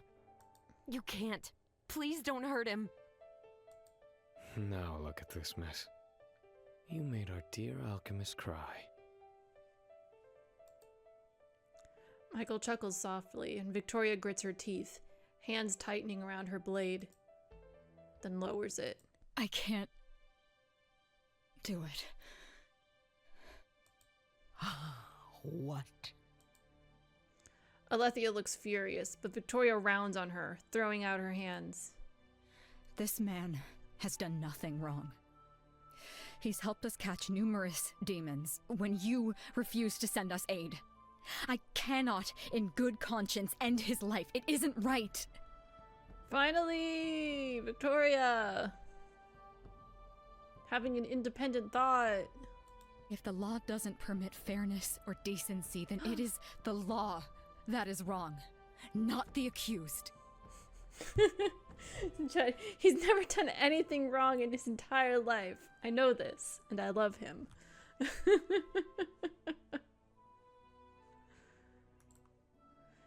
The crowd gasps and Alethea's expression turns dark. There's sadness, but she pushes it back into a cold, hard expression. Alethea takes back her blade, but she does not sheath it. Then as a traitor to the Empire, you will share his fate. Just how quickly she turns on people. Your companions step closer, forming a circle as the knights surround you. The knights are advancing, swords drawn, and Goldner is frothing at the mouth, furious. That's it! Don't you dare let them get away! Justice must be served! Uh-oh. Everyone whips around to look at Goldner, who's clutching his throat, eyes bulging and face turning blue. No! We had a deal! Uh-oh. He's fine. He wheezes, and the crowd screams when black ichors pour from his mouth and eyes, painting his skin black. He's fine. Demons. Goldner collapses on the stage, all eyes turning to you and your companions. No! What's going on? You see him then, in the crowd, smiling. Uh-oh. Ronan. Black mist is swirling around him. It comes from the crowd and is sucked into his locket, feeding it. Thank you for the show, everyone. It was very impactful, even if I did have to improvise a little there at the end. He disappears from the crowd and then reappears on the stage. What's the meaning of this? Merely cashing in on a deal. You see, old Goldner here wanted an edge against you lot. And in exchange, he promised me a deadly spectacle. When he didn't deliver, I took it upon myself to get what I was owed. When a subject fails to deliver on an order, they must be punished. You know all about that, Alethea. Isn't that Yeah. right, Commander? You. What did you do? Oh, this is all you. I merely stoked the flames a little. Hate. Fear. Humanity's greatest weaknesses, yet incredibly potent in the right hands. He purrs and holds up his locket, brimming with energy. A mirage. You set this up to trap it. This locket finally has the spirit it needs. Their own hate for magic will be what releases my brethren from their prison. How fitting. A rune of magic begins to glow behind him as he moves to cast his spell. Free. At long last. The ground shakes and shadows grow longer as the realm of reality seems to shift and bend and finally crack. The seal breaks. This can't be. No! Demons! Get away from me! Look out! The streets crack and people are screaming and fleeing in all directions as demons pour from the dark. We failed. What do we do? We'll stop you. We need a plan. We need a plan. Fast. Everyone should... There's no time. Elizabeth. I am sorry, child. But you have to go. Elizabeth steps in front of you protectively. Get out of here while you can. I'll hold him back. Elizabeth, you can't be serious. Please think this through. Elizabeth, that's way too dangerous. You can't... It's okay. I'm sorry. But you are still my apprentice. Trust me on this. Oh, such a moving scene. I'm sorry I have to cut it short. Ronan gestures with his hand and you watch as demons come flying out and surround you and your companions.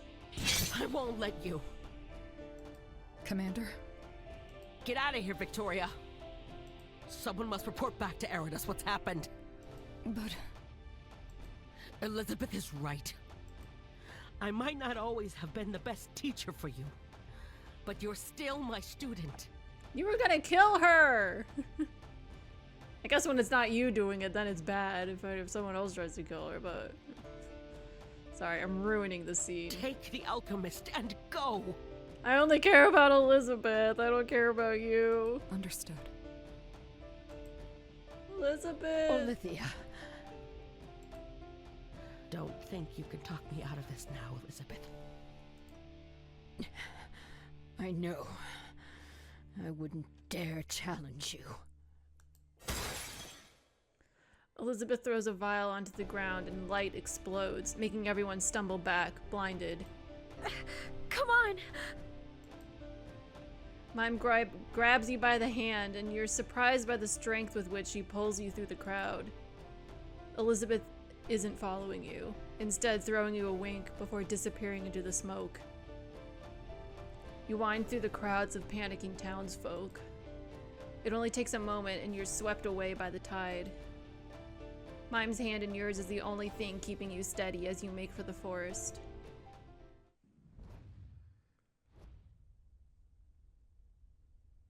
Chapter, oh god, that one's, I did not click. It just went through super fast, but this is chapter 6, The Sparrow.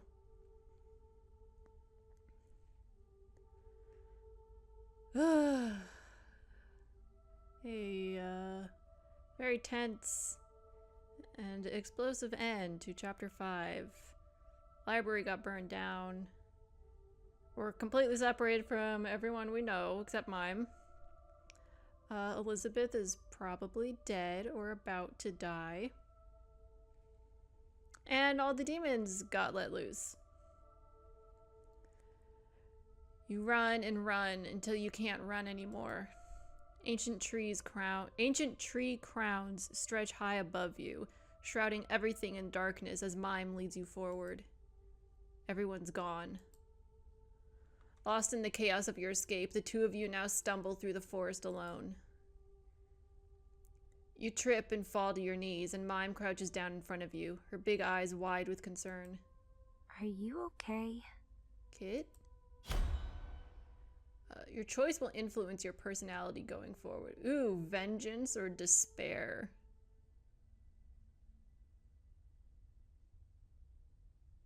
I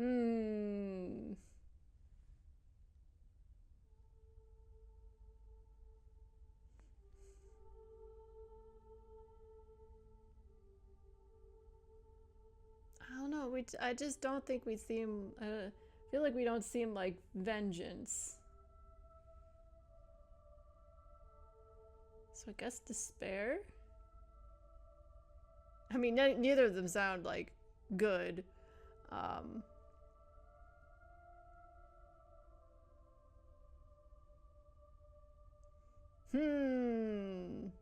It's a hard choice.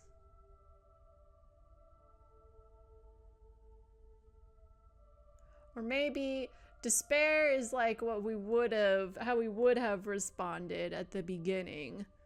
So maybe we've been through enough that instead of that, we become fueled by vengeance.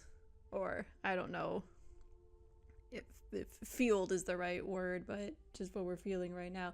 Maybe I've talked myself into doing vengeance.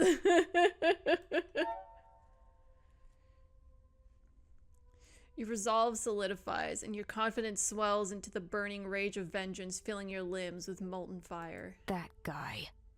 That guy. He will pay for this. Ronan will pay for what he's done. Mime is silent, watching you apprehensively. Perhaps we should take a moment to calm down, to think. I don't recognize this part of the forest. We must have been running for a while. So I guess that means we're lost. Not that we were really going anywhere, so I guess technically we aren't lost?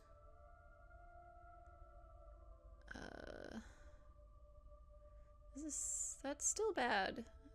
We have to go back. This is it. It was a mistake to leave. We should have stayed to fight. Whoa! Don't say that. You saw what happened. The seal was broken completely by Ronan, and all the demons escaped. There was nothing we could have done against such an opponent. There's a rustle in the leaves, and you both freeze, shifting closer together. What was that? A shape emerges from the forest, an ominous feeling washing over you, suffocating you.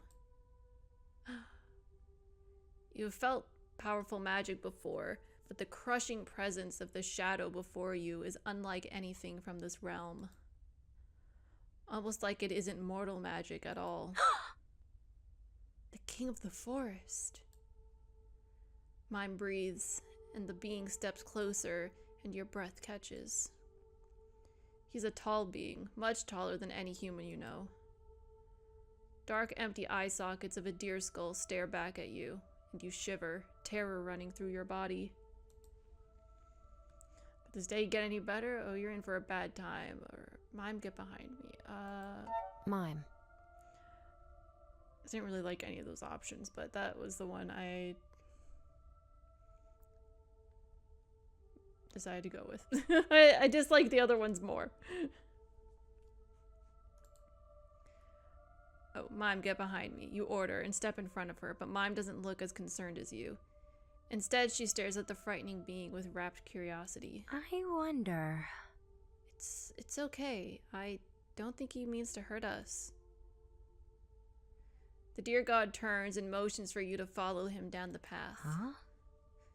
It looks like he wants us to follow. Where to? Let's see where this goes, or I don't like this. I mean, what the hell else are we gonna do? Follow the weird deer thing. I'm ready. Very well. Let's see where this will take us. Hopefully somewhere safe. You follow him silently, Mime sticking closely to your side. The sun goes down and the woods turn dark as you follow the god through his realm. In here, the trees grow taller and thicker, stretching above you into a suffocating dome, and then tiny lights begin to peek out from within the leaves and branches. They glow like lanterns, illuminating the path ahead. Huh? What's that over there? Mime looks what?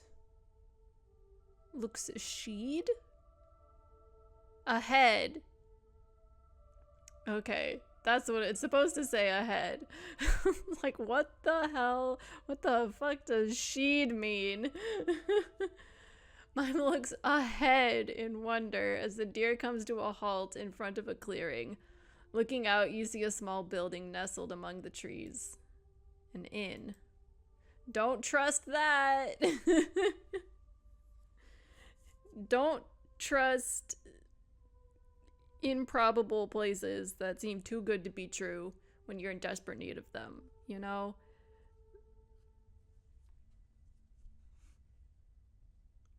See in the chat, oh, ahead, okay, yeah. We both were like, excuse me? What is that supposed to mean? The dear god turns to Mime and then leans down, pressing his skull against her forehead. You move to stop him, but he doesn't hurt her, just stands. Then he rises again and walks off into the trees. What was that about? I have some questions. I wonder... He just wished us a good journey. I wonder... It's strange. I have this feeling. Like he's someone familiar to me. Like a father? But that's just crazy thoughts. It's all that adrenaline speaking, haha. But this here should be a place we can be safe. That's what he said at least, so let's go inside.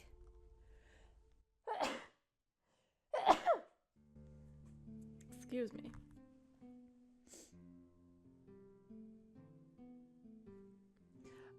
You walk inside the inn and are hit by warm air and the scent of hearty foods and mulled wine. Patrons are milling about the many tables, laughing boisterously and talking excitedly. Like a party of old friends catching up after a long year. Good evening, dear alchemist. It's you! So this is where your tale took you. How interesting.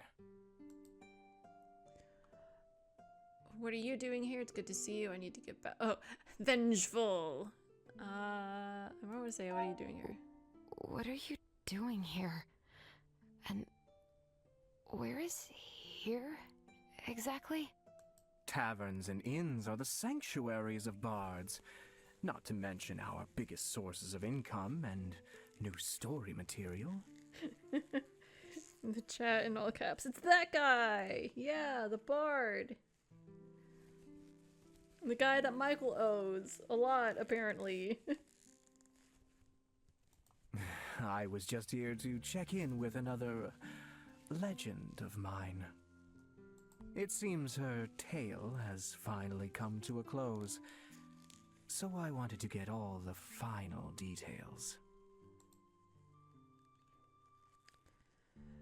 You're not making any sense. I'm sorry, I don't quite follow. That sounds nice. I don't quite follow. I'm sorry, but I'm not following. What is this place? It is only natural to be a bit confused when entering the realm of the gods. Welcome to the Merry Sparrows Inn, the final transit stop for heroes' souls before they pass on to the afterlife. Wait, these people are ghosts? Indeed. Why so surprised? You're a spirit yourself, are you not? Ghosts and spirits are not the same. Ghosts can be super vengeful and haunt you for the rest of your life. Also, they are creepy. Also, they are creepy. I can assure you none of these ghosts are out to get revenge on anyone. Only the souls of those who have lived a life of adventure can enter this place.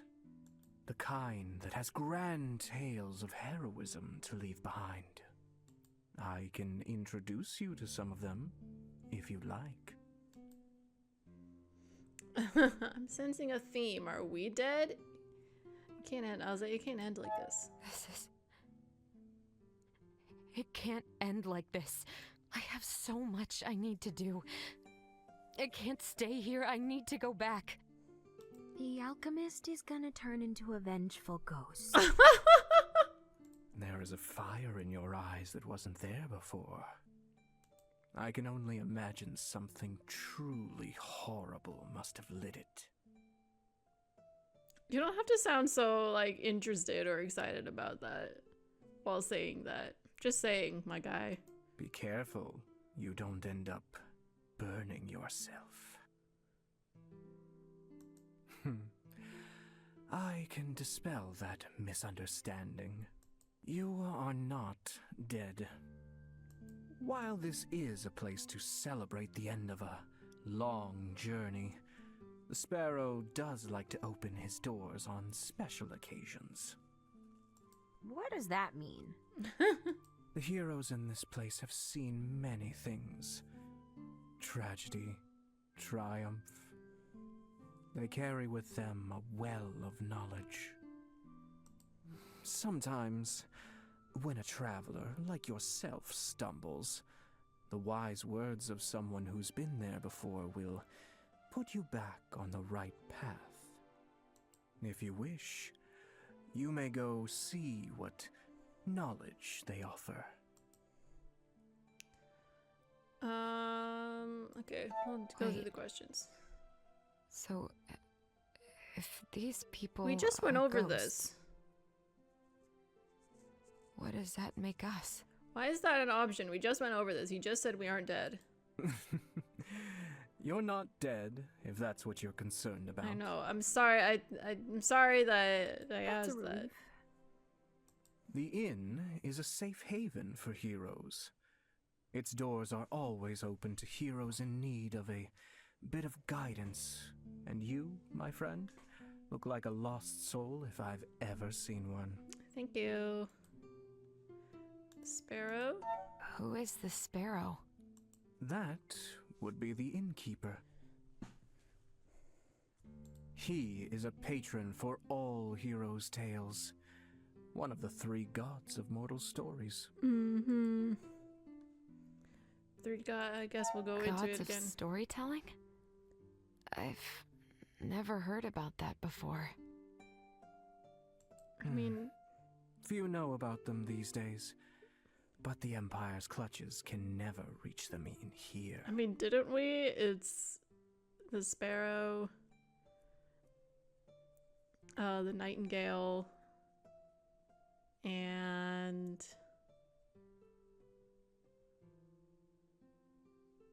hold on. I can't remember the other one. But we went over this with Michael. The sparrow is for the hero's Right? tale. Those stories that live on forever. I guess I don't think we called them at the time like the gods of storytelling, but I'm pretty sure we're talking about The the raven. same. The for the quiet raven. tales.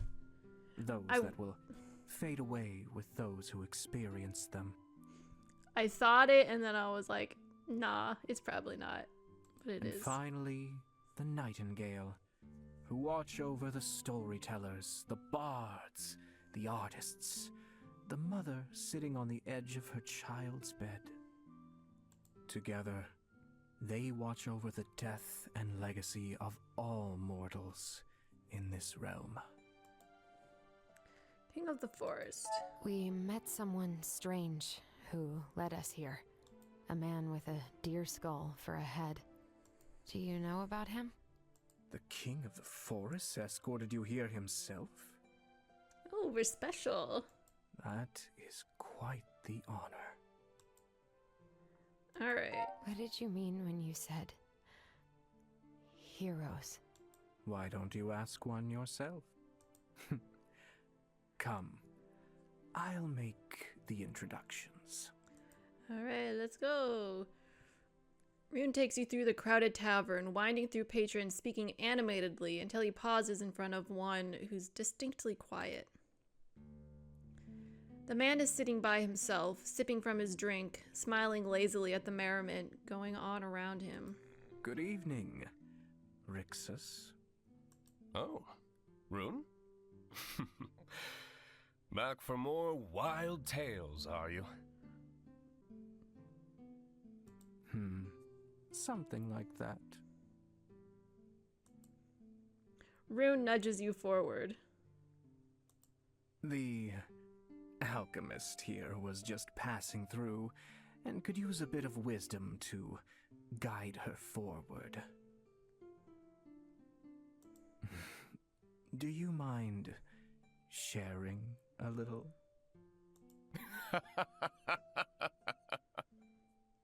The man laughs heartily, placing down his cup. I think...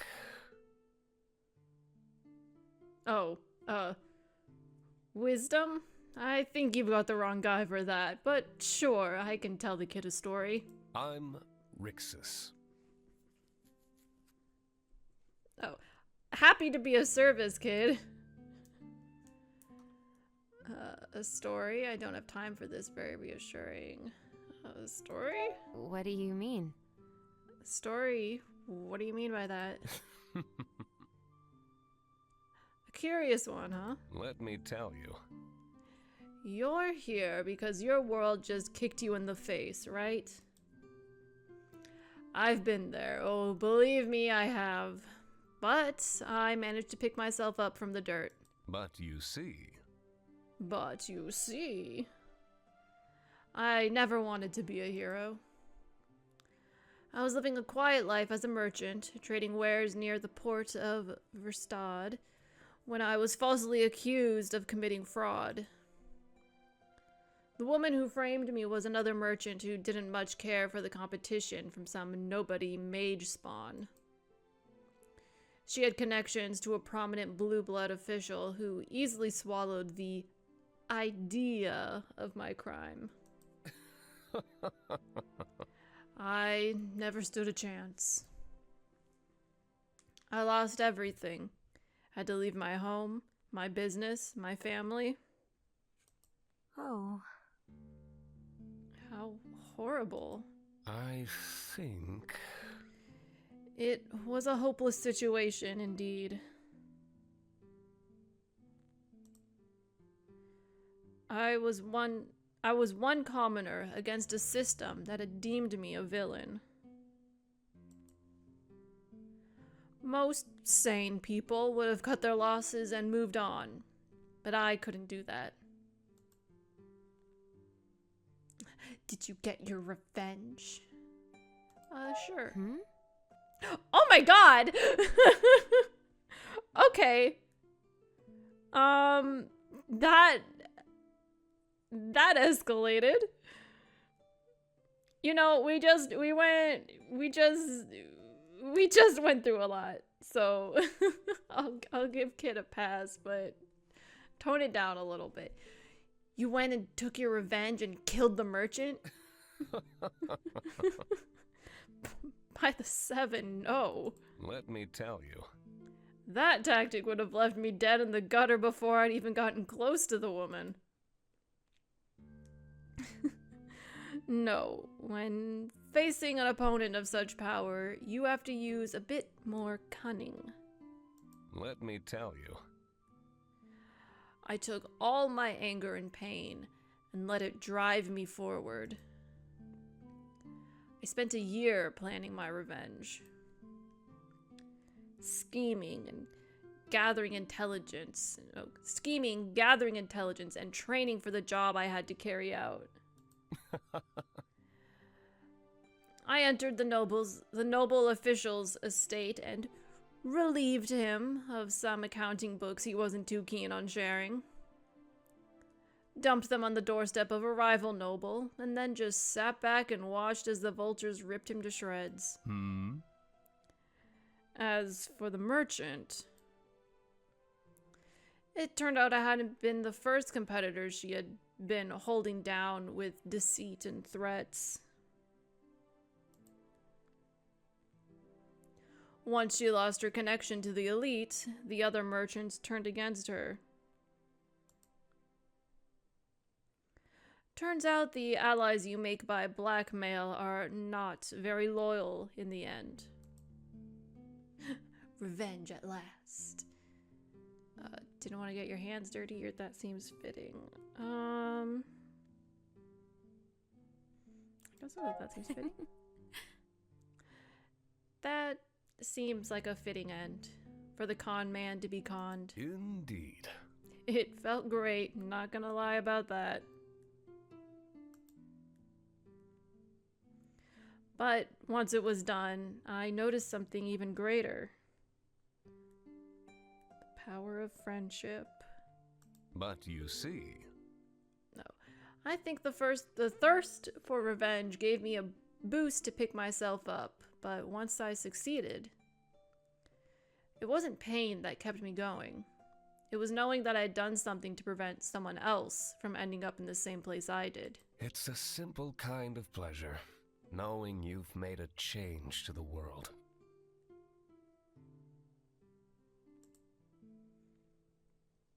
Things might seem dark now, but I swear it's worth it in the end. Rune steps up to squeeze your shoulder. Thank you for the story, Rixus.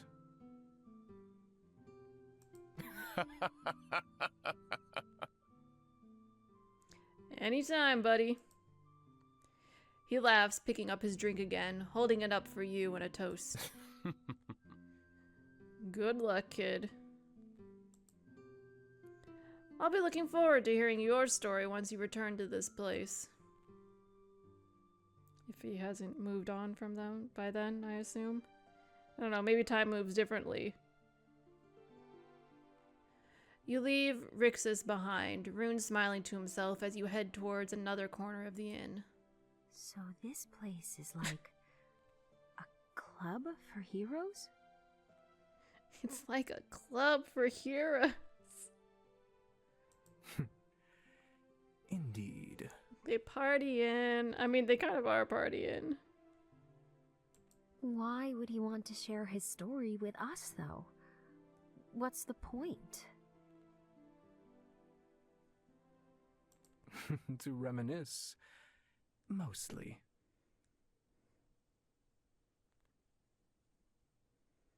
Maybe to brag a little bit. These people are a nostalgic bunch, but also to inspire.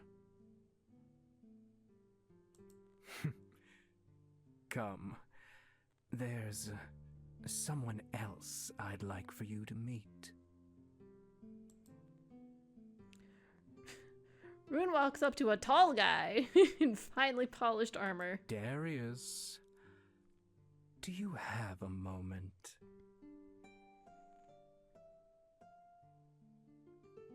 Is there...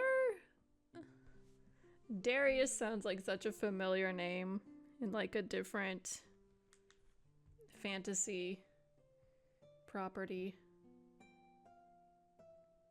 But I can't think of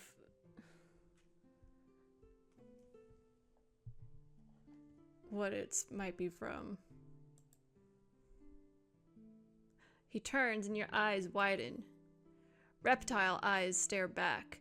You've never seen anything quite like it before. Dragon. You're quite perceptive. Most visitors don't recognize my kind anymore. Darius Dunca, at your service. A dragon? How? Sure. Really?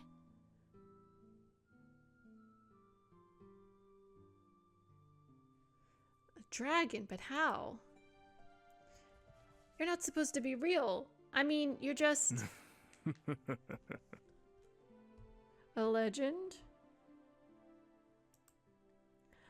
I am not the only one in this place, I can assure you.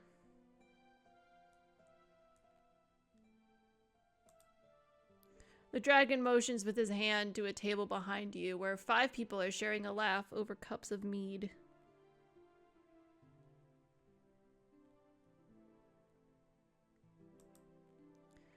They are a colorful bunch, but all distinctly human. Really?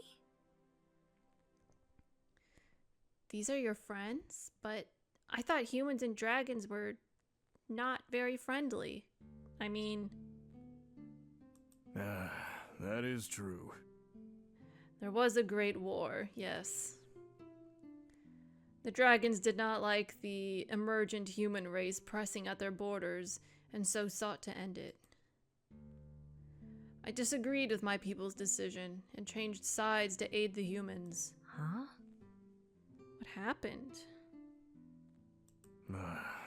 It all began when... I had learned the location of one of the great dragon generals. A cruel, ruthless killer who had no intention of seeing the war come to an end. I wanted to gather a team to take him out, but not many humans were keen to trust a dragon deserter. So I ended up with those 5. Things didn't go as planned. Just have to scrape the bottom of the barrel there. Through our travels, we formed bonds, made memories, and shaped the world for the better. But when we finally arrived to face down the general, we weren't ready. No. He was too strong, effortlessly laying waste to our plans. He was toying with us, and when we were defeated and prone before him, he made us an offer. We could go, if we left one behind. How cruel. What did you do? That's terrible. What did you do? How did you escape a situation like that? You see... At the moment, it seemed like escape was impossible. So a choice had to be made. No. For me, it was an easy choice.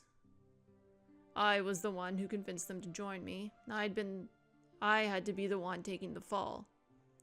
But the dragon didn't want me. He picked someone else. Maddie. You see... She was the smallest of us all, but she kept her head high as she stood before the general. But then... I thought we had lost, and then she pulled a magic feather from within her cloak and summoned the spirit of a giant eagle to come to our aid.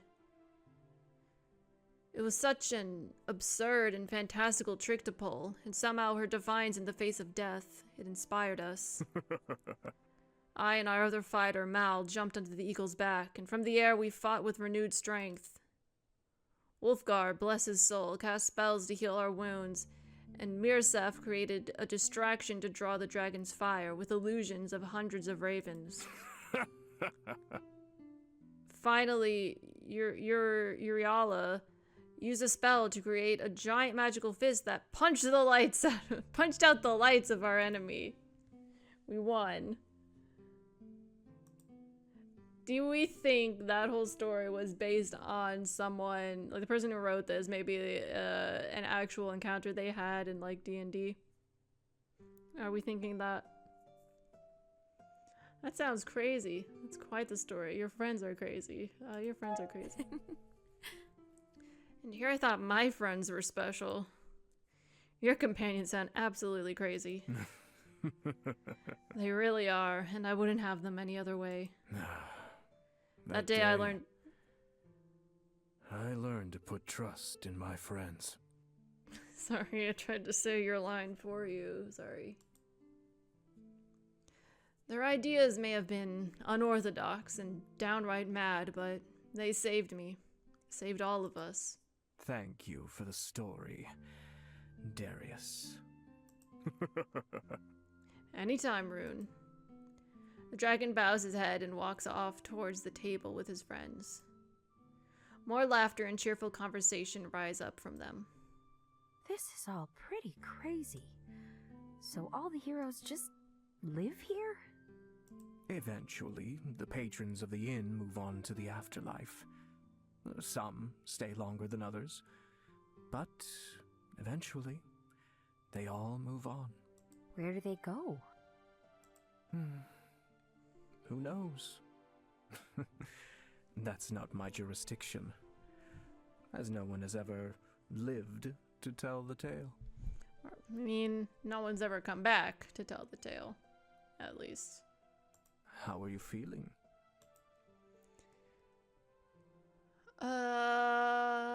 Comforted. I feel better now, somehow. This place. These people. It's very calming. Huh. I'm glad you feel that way. The inn is a place of magic, but even magic can't fix everything. Humans are complicated. Your souls are fragile, yet strong. I think in time, you will come to terms with what has happened. Hey. Could we rewind for a second there where you said that humans, you were talking about humans and then you said your souls are fragile? As if to imply you're saying your, meaning humans' souls are fragile, but you're saying your, not our souls. What's that about, Rune?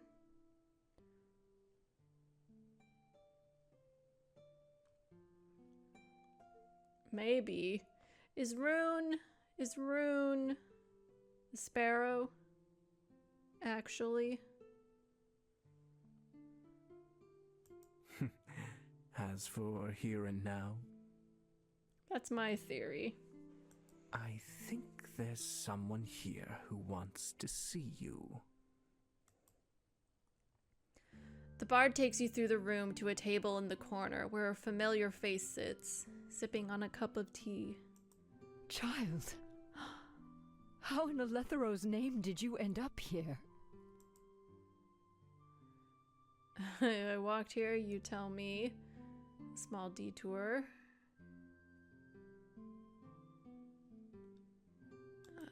I don't... How did you get here? Elizabeth! I see that. I also see, maybe, about that story being D&D inspired, and then another, maybe, had the theory of maybe Rune is Sparrow or the Sparrow. And then all caps, Elizabeth! Last time I saw you, you were in the town square. Oh no. A lot of things happened. Yeah. I don't think she got here the way we did. I think she got here the way the other patrons did. I will tell you, but I believe I asked for a story first. We got separated from the others. And then the king of the forest led us to this place. So, you are here to seek guidance. That's a relief. Elizabeth, what are we gonna do? The demons are loose in town. Everyone is... Is there really no way to put things right? I'm not going to lie to you. Reinforcing the fractured seal was the easy solution to this. Now that it is shattered, and the demons are out, the situation is most dire. Yep, not surprised. Your locket still might be able to restore the demon's prison, but with no way to trap them again. I fear we don't have a lot of options. I'll never forgive him. This isn't fair. This is all my fault. I say this isn't fair. This is all just too much. It just isn't fair. No, it isn't. And I would never wish a burden like this on you. Elizabeth smiles gently and reaches out to grab your hand, squeezing it. You have already done so much. Gotten so far. You were always made for a life of adventure. Despite the hardships, you chose to face this challenge with dignity for yourself.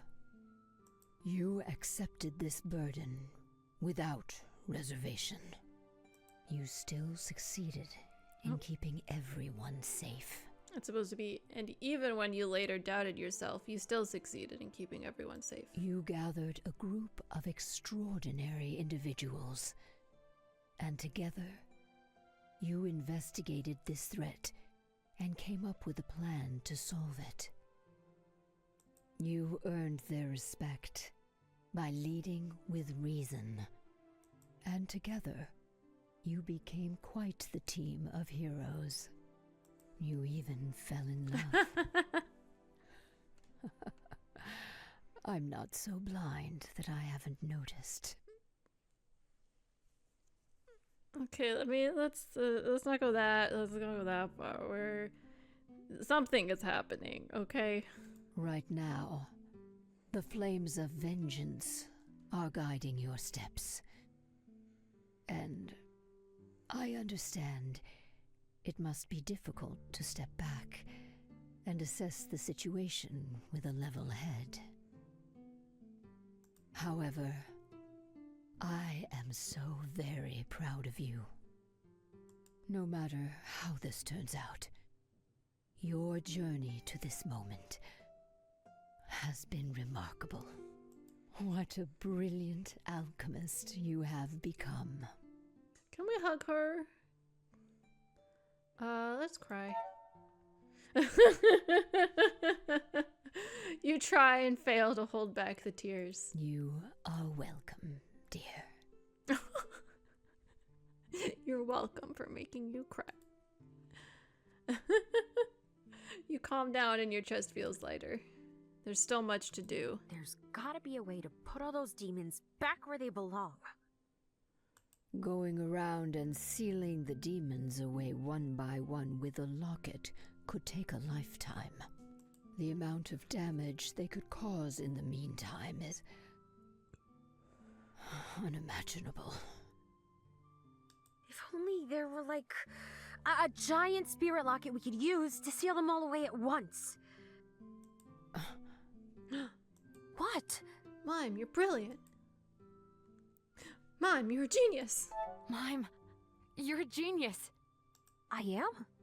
Liv did theorize that the seal itself worked much like a spirit locket. The lockets were modeled after that structure, after all. So you're saying if we repair the seal, we might be able to use it to trap the demons again? It's only a theory. We can't be certain. It's worth a shot. I don't like it, but just like always. I mean, it's worth a shot. It's worth trying out. That's the spirit. No, you're the spirit. What about Ronan, though? Ha ha ha ha ha. If we trap the demons again, will he... So long as the demon is bound to Ronan, sealing it away will be impossible, I'm afraid. So there's no way for us to stop him? Well, there's at least one way we can stop him, probably. There's always a way. But I don't think we don't want that to be our first solution. Elizabeth? I didn't want to have to give this to you. She hands you a piece of metal. You recognize it as the missing piece of the locket. More secrets. What's this? Anne's not going to like this. What's this? It looks like it fits in the locket. This is the piece that made me the spirit alchemist on the battlefield. It allows you to use the locket to unlock souls, demon or human, killing them. Ooh, that's... When I left the Empire, I removed the piece to disarm the locket. I didn't want it to be used to take any more lives. But it appears your path ahead might call for it. Taking a life is a heavy burden in many ways. You need spirit energy to fuel the spell. A lot of it. If you want enough energy to repair the seal, you won't get a lot of chances. Yeah, so we've been told repeatedly. But if Ronan dies, then the demon inside him will be released, and it can be sealed away with its brethren. But then Ronan will... Isn't it possible to just hit the demon instead? Then Ronan would be free of it, right? If it was that easy to end a bond between a human and a spirit, don't you think I would have used it on you when we first met, Mime? Oh, I see. Your choice will influence your personality going forward. I accept that I'll have to do whatever it takes to stop this. Ronan, the real Ronan, deserves a second chance. I agree. This cycle of violence has to end. There has to be another way. There might be. You are the spirit alchemist now. You have surpassed anything I thought possible. I trust you will find the right answer, whatever it might be. We should start by finding the others, though they might be anywhere by now. I think you'll figure something out. You do, after all, not just share a bond with Mime anymore, but with all of your companions. Use it. Connect with them, and your skill will take you to them. I'm sure whatever needs to be done will become clear then. Thank you. I'd appreciate specifics. We should go then. Thank you. Thank you for your help, Elizabeth. It has been a pleasure, my child. You'll be coming with us, won't you, Elizabeth? Elizabeth stays here with me.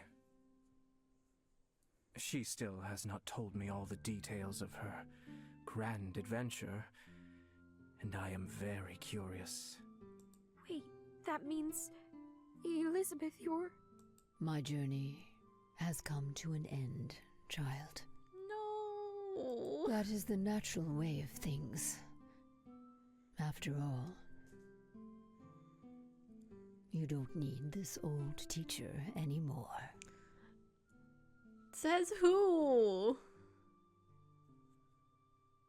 And okay, maybe I don't need you, but I want you here. I still need you. This can't be happening. There must be a way to fix this. I still need you. I might not need my teacher anymore. Yeah. But I still need you, Elizabeth. You can't leave me.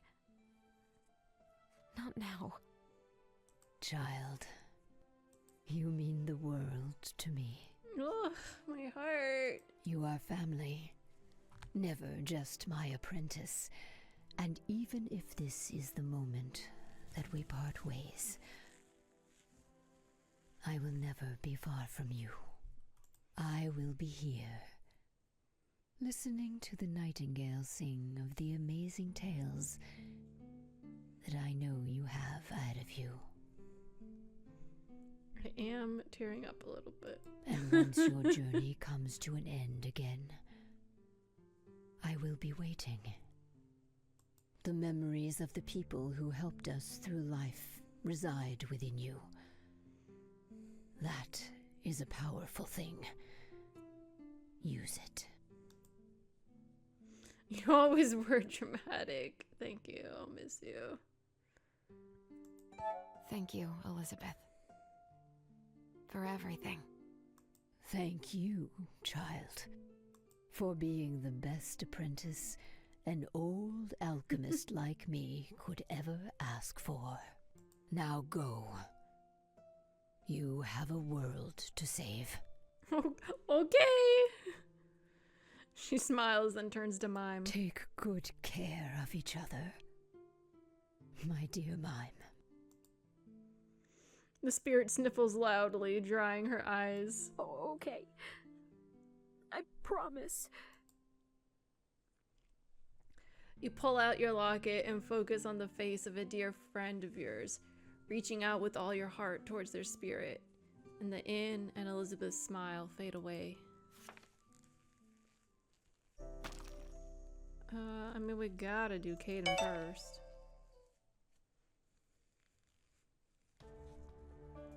You find Caden in an alleyway near the town square. He stays near the shadows, sharp eyes watching the streets closely until he notices your presence. You made it out. Sorry, I didn't say Kit. You made it out. What are you doing here? It takes more than that to get rid of me. I'm glad to see you. I'm glad to see you're okay. I'm glad. I'm glad to see you're okay as well, Caden. For now, at least. When we all got separated, I tried to find you, but nothing. I returned here to see if there was anything I could do about Ronan. My scouting hasn't revealed any openings so far, however. I can't believe this. I still can't believe Elizabeth. She sacrificed everything to give us an opening. We have to do something with this chance, but we have to face reality. We're alone. We'll need a miracle to fix this. One miracle coming out right up. We can't give up yet. Or you'll never be alone, Caden. Let's do that one. About that. You don't ever have to face down something like this alone again, Caden. We're all here for you. I'm here for you. So stop trying to fix everything yourself. Let us help. Caden looks startled, but then chuckles softly. I guess I really was just acting on impulse again. I'm sorry. Old habits are hard to beat. He steps forward and touches your cheek, angling your face up to meet his as he bends down to kiss you. His boldness startles you, but you melt into him just the same, reaching up to tangle your fingers in his hair. As you wish. Tell me where to go, my heart, and I will follow.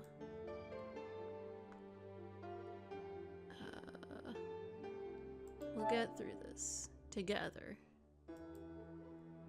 You smile and Caden's hold tightens for a moment as he smiles. Yes, together. I look over in chat and see triple kiss.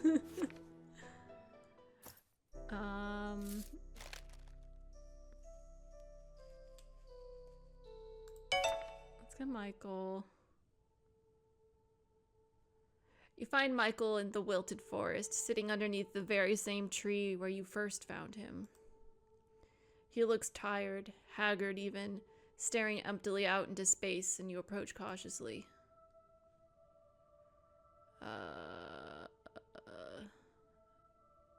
Let's not startle him too much. Say, Michael? Michael? You call gently, making him twitch. Are you okay? You're not hurt, are you? Kit? What are you doing? I thought you and Mime...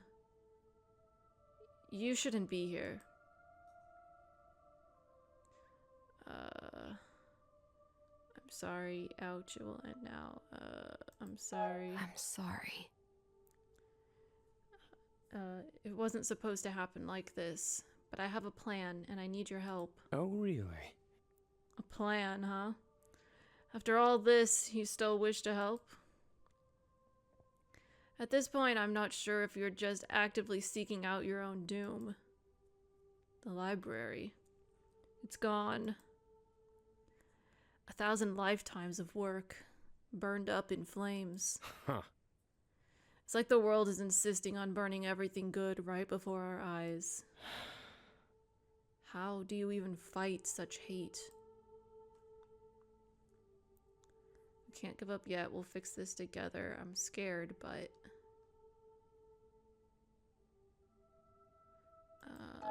I'm not so sure about this. Honestly, this scares me senseless. I want to run, but I also know that this must be done. It's the only way. I won't allow it. There's always another way. He grits his teeth, and you see for once his mask slipping. He's scared. You're my friend, Kit. Seeing you disappear in that crowd, I don't want to lose you. Poor Caden would be a mess if you disappeared. I'm not going anywhere, then join me. I don't want to lose you either. Then join me. So? Then help me stop this. Together we'll stand a greater chance. Interesting. You are not going to change your mind no matter what I say, are you? Huh. Then I'd better go and make sure you don't get yourself killed. To think I'd have to be the reasonable one for once. The world really is ending.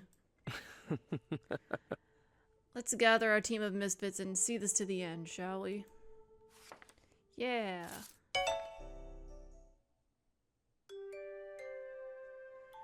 Your locket leads you to Quinn's shop and into the workshop you've come to know so well. You find Anne rushing to pack up her notes, anxiously looking out at the street every few seconds. She gasps when she sees you, snapping her bag shut. Kit, you made it. Think, Edith. Come, we have to get out of here quickly before those lunatics find us. So... Did you see Quinn on the way here? They were already gone when I made it to the shop, so they probably already left. We should meet up and... I'm not running. I have a plan. I miss all the excitement. I'm not running. We have to help. No, we're not running. Anne, I'm here to ask you to join me in taking Ronan down. Why? You can't be serious. I don't know if you've noticed, but the entire town is swarming with demon-possessed townsfolk, and those who aren't possessed are probably out for our blood as well. Elizabeth, she... Sorry, you knew her much better, and yet I still can't stop shaking. After all that, why do you see the need to put yourself in harm's way again? This town clearly doesn't care about you. They don't want your help, so why? It's the right thing to do because I'm not like them. I'm afraid to, because I'm not like them. This is it. Because I refuse to become what they think I am. I won't force you to join me, Anne. You can leave, go grab Quinn and Kim and get them to safety.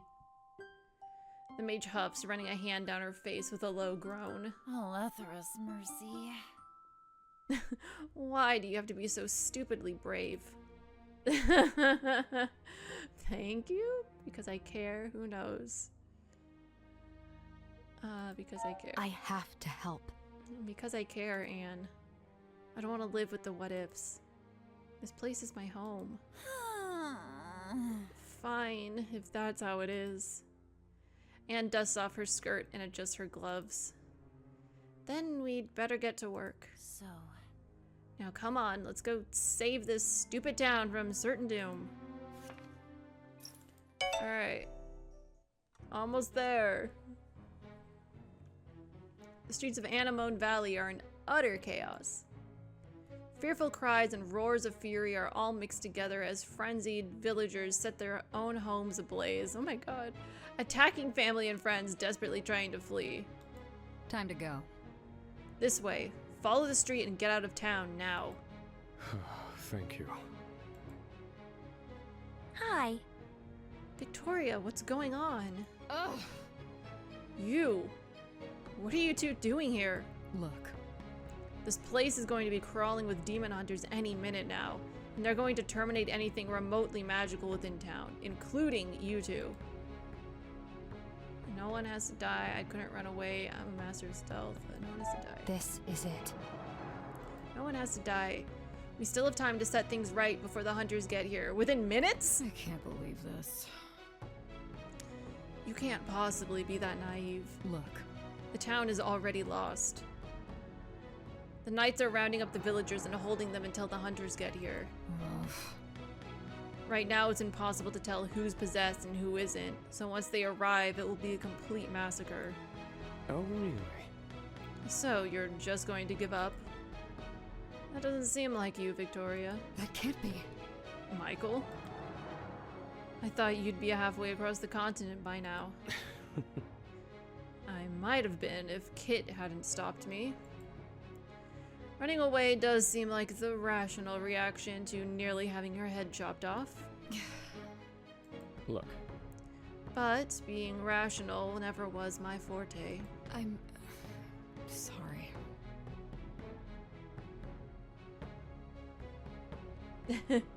In the chat, either they're fast or we were gone a while. Yeah, I'm taking it to be like maybe time moved a little strangely. We did run for a very long time. Yeah. And who knows, there could be magical transportation that, like, important people, like the knights or demon hunters can use in, like, emergency situations like this. Who knows? Michael, I'm sorry about the trial and the library. It wasn't supposed to end this way. Here. I know. I'm sorry, too, for what you had to give up to save my sorry neck. I'm very lucky to have a friend like you. Of all the... Friend, huh? Am I wrong?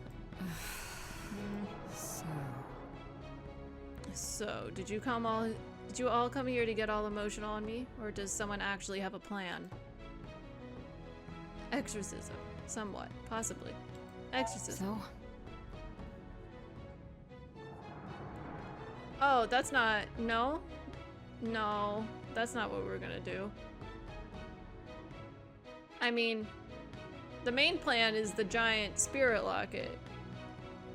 Sorry, I shouldn't have chosen that. Whatever. Elizabeth taught me a new skill to get rid of the demon inside Ronan. We'll have to confront him directly and then stop him. Well, that's... So you're, what? Planning to just walk up to him and test out this new spell of yours? Have you lost your mind? He'd kill you in a second. What kind of idiotic plan is that? So you're in? I need your help. I can't do this without your help, Victoria.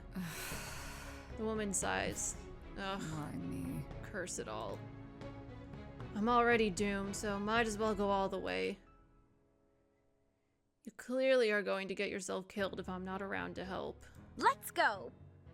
Let's go, then. We still have to find the others. Nope, we found everyone. Oh, we're still here. Chapter 7. Chosen to choose. Alright, we're here. We're in the final stretch. Hang on, I know we're 6 minutes out to like normal end time. It's probably gonna go a bit over. But hopefully not that much. We're here. There's demons. see broken windows. A broken roof. Alright, you and your companions walk into the town square. All around you, homes are on fire, and the sound of distant screaming is ever present. Someone else is already there in the square. Kim, please, we have to go. No! My brother is still in there. He has to be. How sweet. Don't worry, kid. I'll just be sure to capture your spirit properly this time, and reunite you with your dear brother, as soon as I've dealt with our other guests. Alchemist! Encourage Kim and tell Kim to step down. I'm gonna trust Kim to help. You know, maybe encouraging Kim to help. He can, what was the thing that Quinn said, that cheering on someone else can help you cheer yourself on or something. Anyways, my whole point was that maybe we can encourage Kim to encourage the real Ronan to fight back against the demon. Oh, I see the chat. Ooh, the discordant background art is really cool. Yeah. I love when they, just in any game or visual medium, when the things distort. It's okay, Kim. I'm here to help. We'll get your brother back. Thank you. I'm not afraid of you, demon. I can see my brother still in there, and I will get him back. Kim's hands glow a brilliant green, and you watch in shock as his eyes turn gold, a mist of magical energy reaching out like vines to ensnare Ronan. What the? What kind of magic is this? Well, I'll be. Looks like our young friend has learned a new trick. Go Kim. Spirit magic. Kim, how did you... Oh, you don't like that. You see the demon leave Ronan's body. You have the moment to strike it. I'm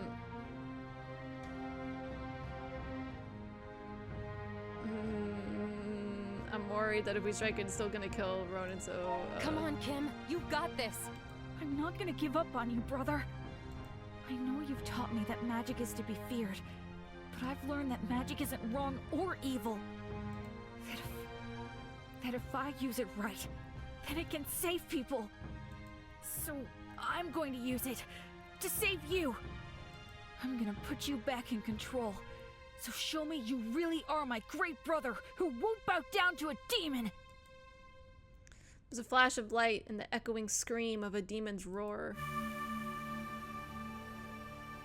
The light fades and Ronan is still standing, and he's not all like gray and red-eyed.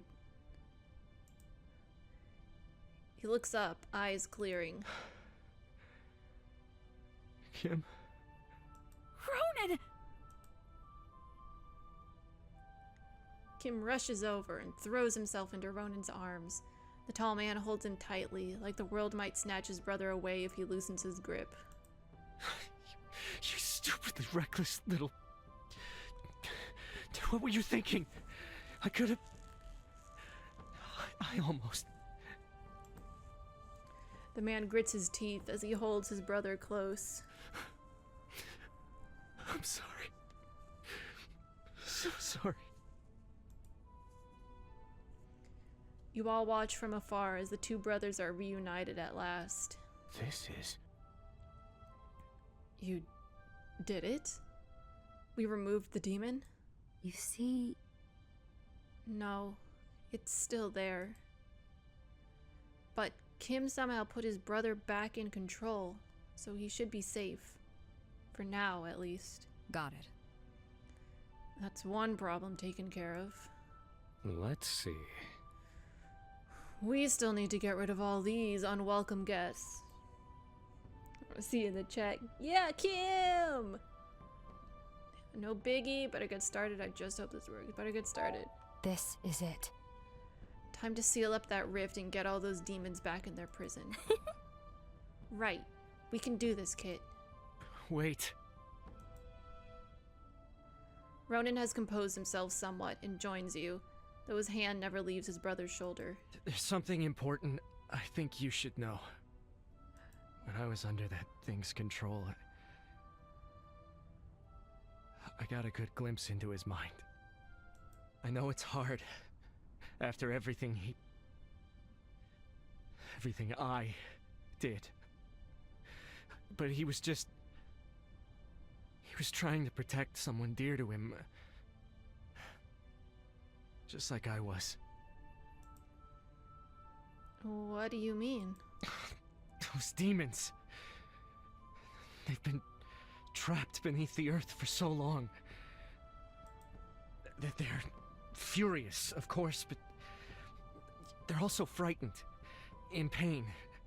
Is it possible? Is there any way to resolve this so they don't have to go back to that place? Look. We can't just let them roam free. The chaos and damage. No, I know. I'm not suggesting you let them be free, but then is it possible to end them? Death would be better than whatever that place is. About that. You know, Elizabeth did sort of teach us a new spell. That's new. What are you talking about? Well, we didn't have time to use it since Kim managed to save Ronan, but Elizabeth showed us how to use the locket to kill by sort of unsealing their souls.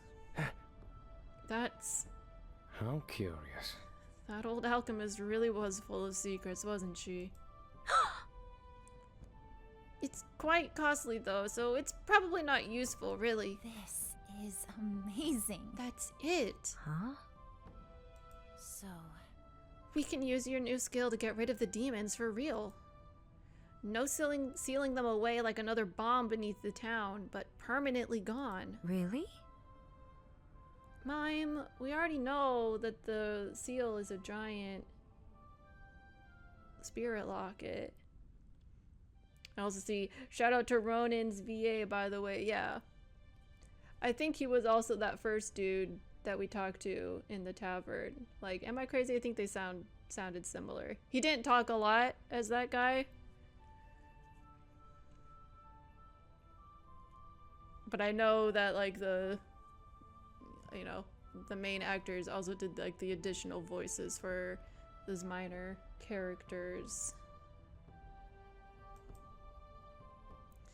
Kit and I can't exactly go around and fight every single demon in town. We have to save our energy if we want to use the giant alchemy puzzle beneath town to seal away. Oh! Catching on? Instead of sealing the demons away, we use the locket beneath town to amplify the destruction spell. The demons won't know what hit them. This is... Would that really be able to reach all across town?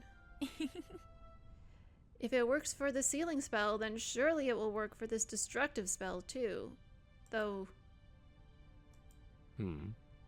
there's a cost. Of course there is. Although... doing something like this, compared to merely sealing them away, that's going to demand a lot more power. Like how much? Like an amount that will probably drain every demon in Kit's locket and Mime as well. So you are saying, if I give up everything, and all of these spirits will be free? Mime. I can do it. Brother? I still have the alchemy locket, and if I use the power of the demon inside me, that should be enough, correct? Probably, but that would re-establish the link between you and the demon.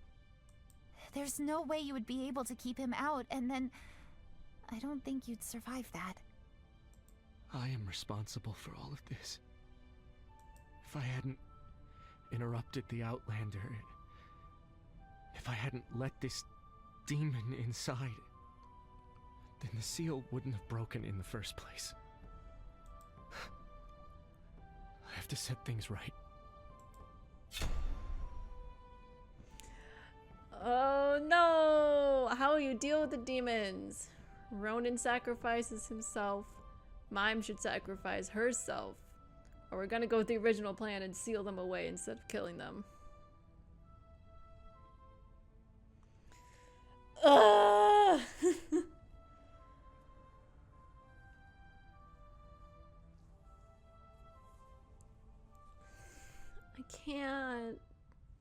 I can't kill Mime. I love her.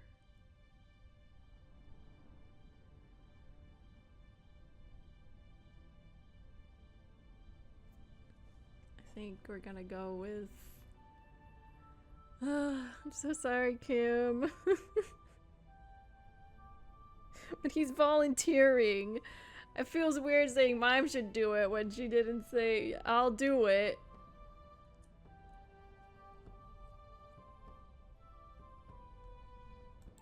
Ronan, we're counting on you.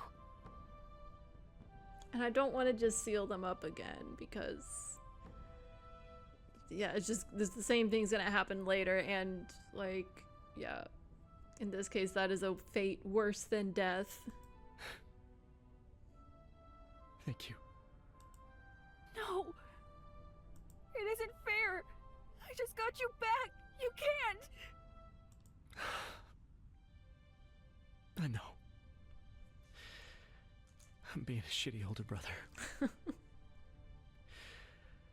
But what kind of brother would I be if I didn't fix the mess I created? The demons deserve to rest. And this town deserves peace that won't be broken by a couple of pickaxes. Ronan... It's only fair, honestly. You gotta give me a chance to outshine you a little. I mean, I've been gone for a few weeks and all of a sudden my baby brother's saving the world. I always knew you were a smart kid. But you deserve more than what this rundown town can offer. I bet you're gonna be out there learning magic. And fighting dragons or something. I see in the chat, oof, I didn't expect Ronan to make me cry. I know, I'm like tearing up. Even though I've played this before and I knew Elizabeth was gonna die and I knew I did this ending before too, so I knew this could happen. And you'll be a great mage. I'm sure of it. So just let me be the cool brother for a minute, okay? Before you surpass me completely. Kim tears up but nods, throwing himself at his brother, who hugs him back tightly. He will always be my cool big brother. Thank you. I'm proud of you, Kim. Don't forget that. Kim pulls away and Quinn steps up to wrap their arms around his shoulder, nodding at Ronan. I'll make sure he's taken care of. Thank you. Ronan unwinds the locket from around his neck and holds it out. Golden light spreads and you can hear the mirage inside roar with fury. Time to end this. The spell blasts out and everything turns white.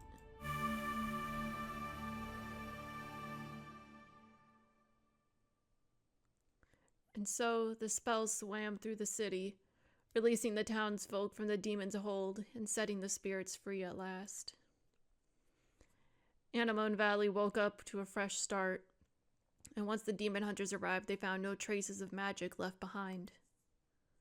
Likewise, the heroes responsible for this miracle that happened were nowhere to be found, leaving the sparrows to tell their tale to befuddled government agents Officials. As the dust settles and your journey comes to an end, you find your mind drifting. You're floating in that space between dream and waking. A sea of color without substance, you drift along in the quiet, at peace. It's time to wake up. The world comes rushing into focus, and you open your eyes. Did you space out again, darling? I don't think it's polite to be napping at your own celebration party. You're sitting here in the anemone fields. Quinn seated beside you, watching you with amusement. Celebrations? Where's mine? Must have been tired of. What celebration? Actually... Honestly, it's more of a farewell party at this point. Now that the threat of the demons has been dealt with, everyone is splitting up again to go on their own paths. It makes sense for us, though, to have one peaceful moment together like this. We've accomplished something quite extraordinary, after all. Where's mine? Mime? I'm sure I heard her voice. There's a flash of confusion in Quinn's eyes, and then they smile. Last I saw her, she was having a cake eating competition with Kaden. I think she might have won as well. In any case, she's around here somewhere. Must have been tired. I must have dozed off for a moment there. Ah, so that's how it is. I can't really blame you. You must be exhausted. I'd try to stay awake for a while longer, though, and get a word in with everyone here. Who knows when we'll ever get to see each other again, once everyone spreads the winds. What will you do after all this? So... What's your plan once all this is over, Quinn? After everything that's happened, I suppose my old normal won't be coming back, and I'm surprisingly okay with that. My customers are already starting to come back, and many new faces are joining them. The fact that my magic was used to revive the dead forest has broken a barrier between us I'd never hoped to cross. For the first time since I've gotten here, I actually feel like I belong. It's amazing to hear they better treat you right in here, I thought. So that's amazing to hear. That's amazing. It's amazing to hear, Quinn. Congratulations. I couldn't have done it without you, my friend. The future is looking up for this little valley. Another thing... It's going to be quiet when everyone leaves, though. I knew all along that Anne would be leaving for the academy once she was done with her studies here, but it still stings a little. I've made her promise to write more often, though. I hope you'll be happy. That sounds nice. I hope no matter what might happen, you'll find happiness in this place. Thank you. I already have, my friend. Now don't hang around here. You've got people to talk to. Go on, have fun. My gosh. Oh, no one in the alley? No one there?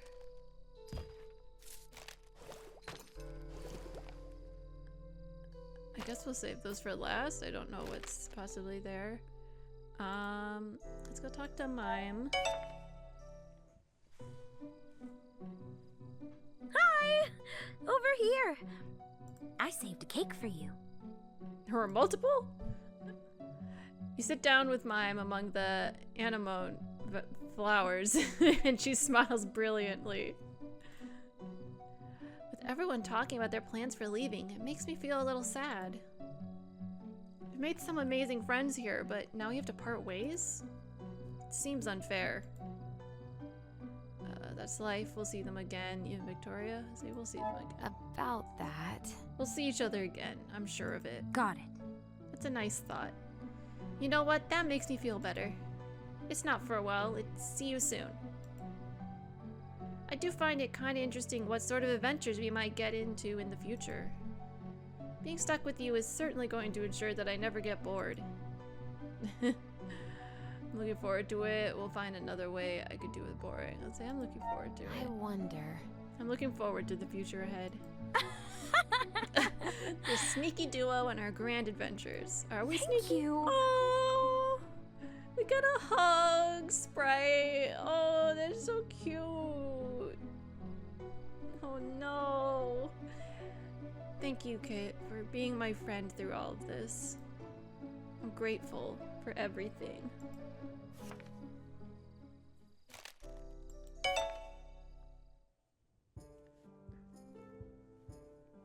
You find Michael sitting beneath a tree, staring at the blackened branches above. The sparrows haven't returned to this place yet, but I'm sure they will be soon. Singing Rune's latest masterpiece. I wonder if we will be in it. I won't be staying to find out, though. I'm a man on a mission now, after all. I'm going to use what I found here to make a positive change to the world, even if it's just a tiny one. You have a plan? I wonder. You sound like you already have a plan. It wouldn't be truly me if I didn't have at least one scheme up my sleeve, no? Michael pulls from his coat a small leather-bound book with the sign of the archivist marked on the cover. Look.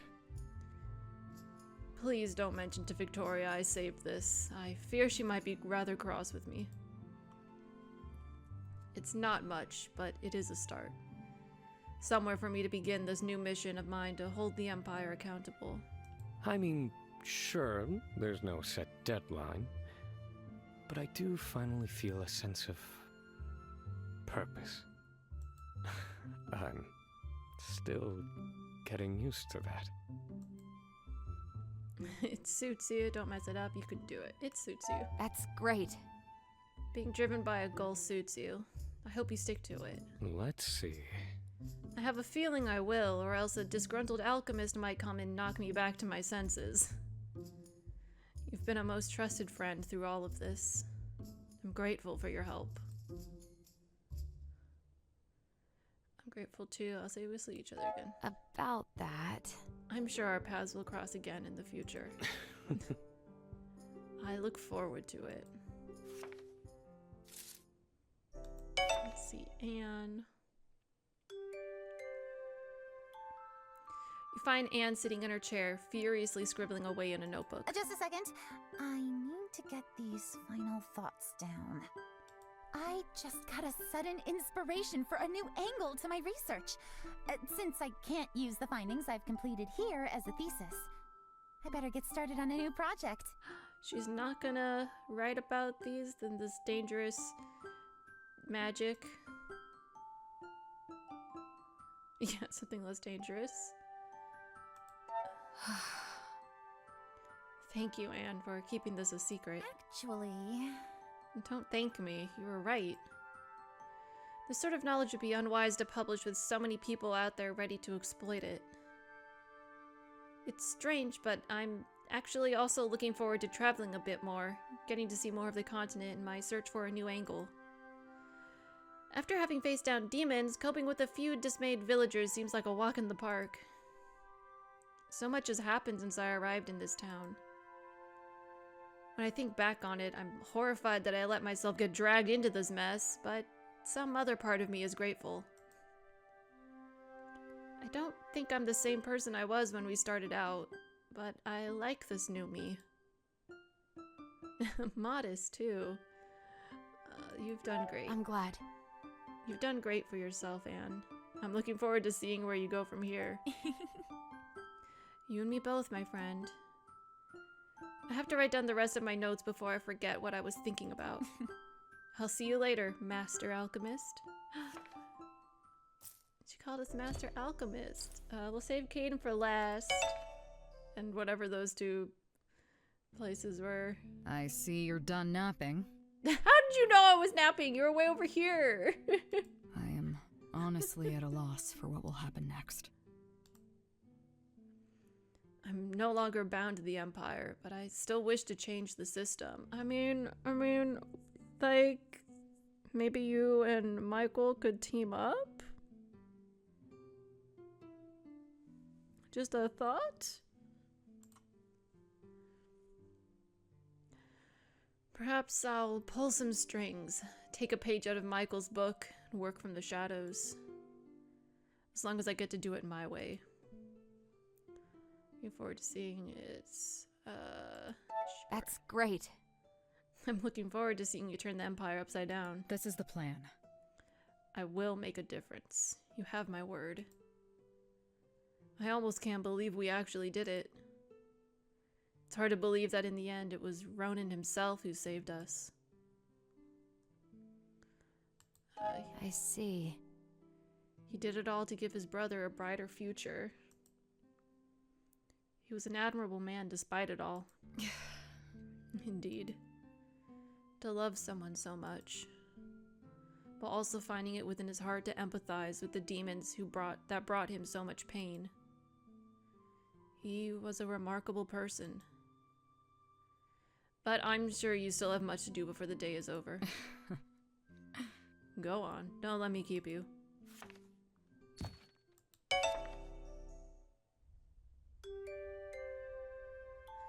You find Caden in the mines, the tall outlander inspecting the location of his once failed ritual. He smiles when he sees you approach. I think I might have overindulged on food today, but it was worth it. It's hard to say when I'll get to eat this well again. I'm going to return to my people soon. It's about time I face up to my mistakes. And theirs. If I don't bring back word of what happened here due to their negligence, then nothing will ever change. There's a long way to go, and minds are not changed overnight. But I have to try. You'll do great. Say the word if you need help. Sounds like fun. Say the word if you need help. About that. If you find yourself in need of a hand dealing with it, you know where to find me. It's appreciated.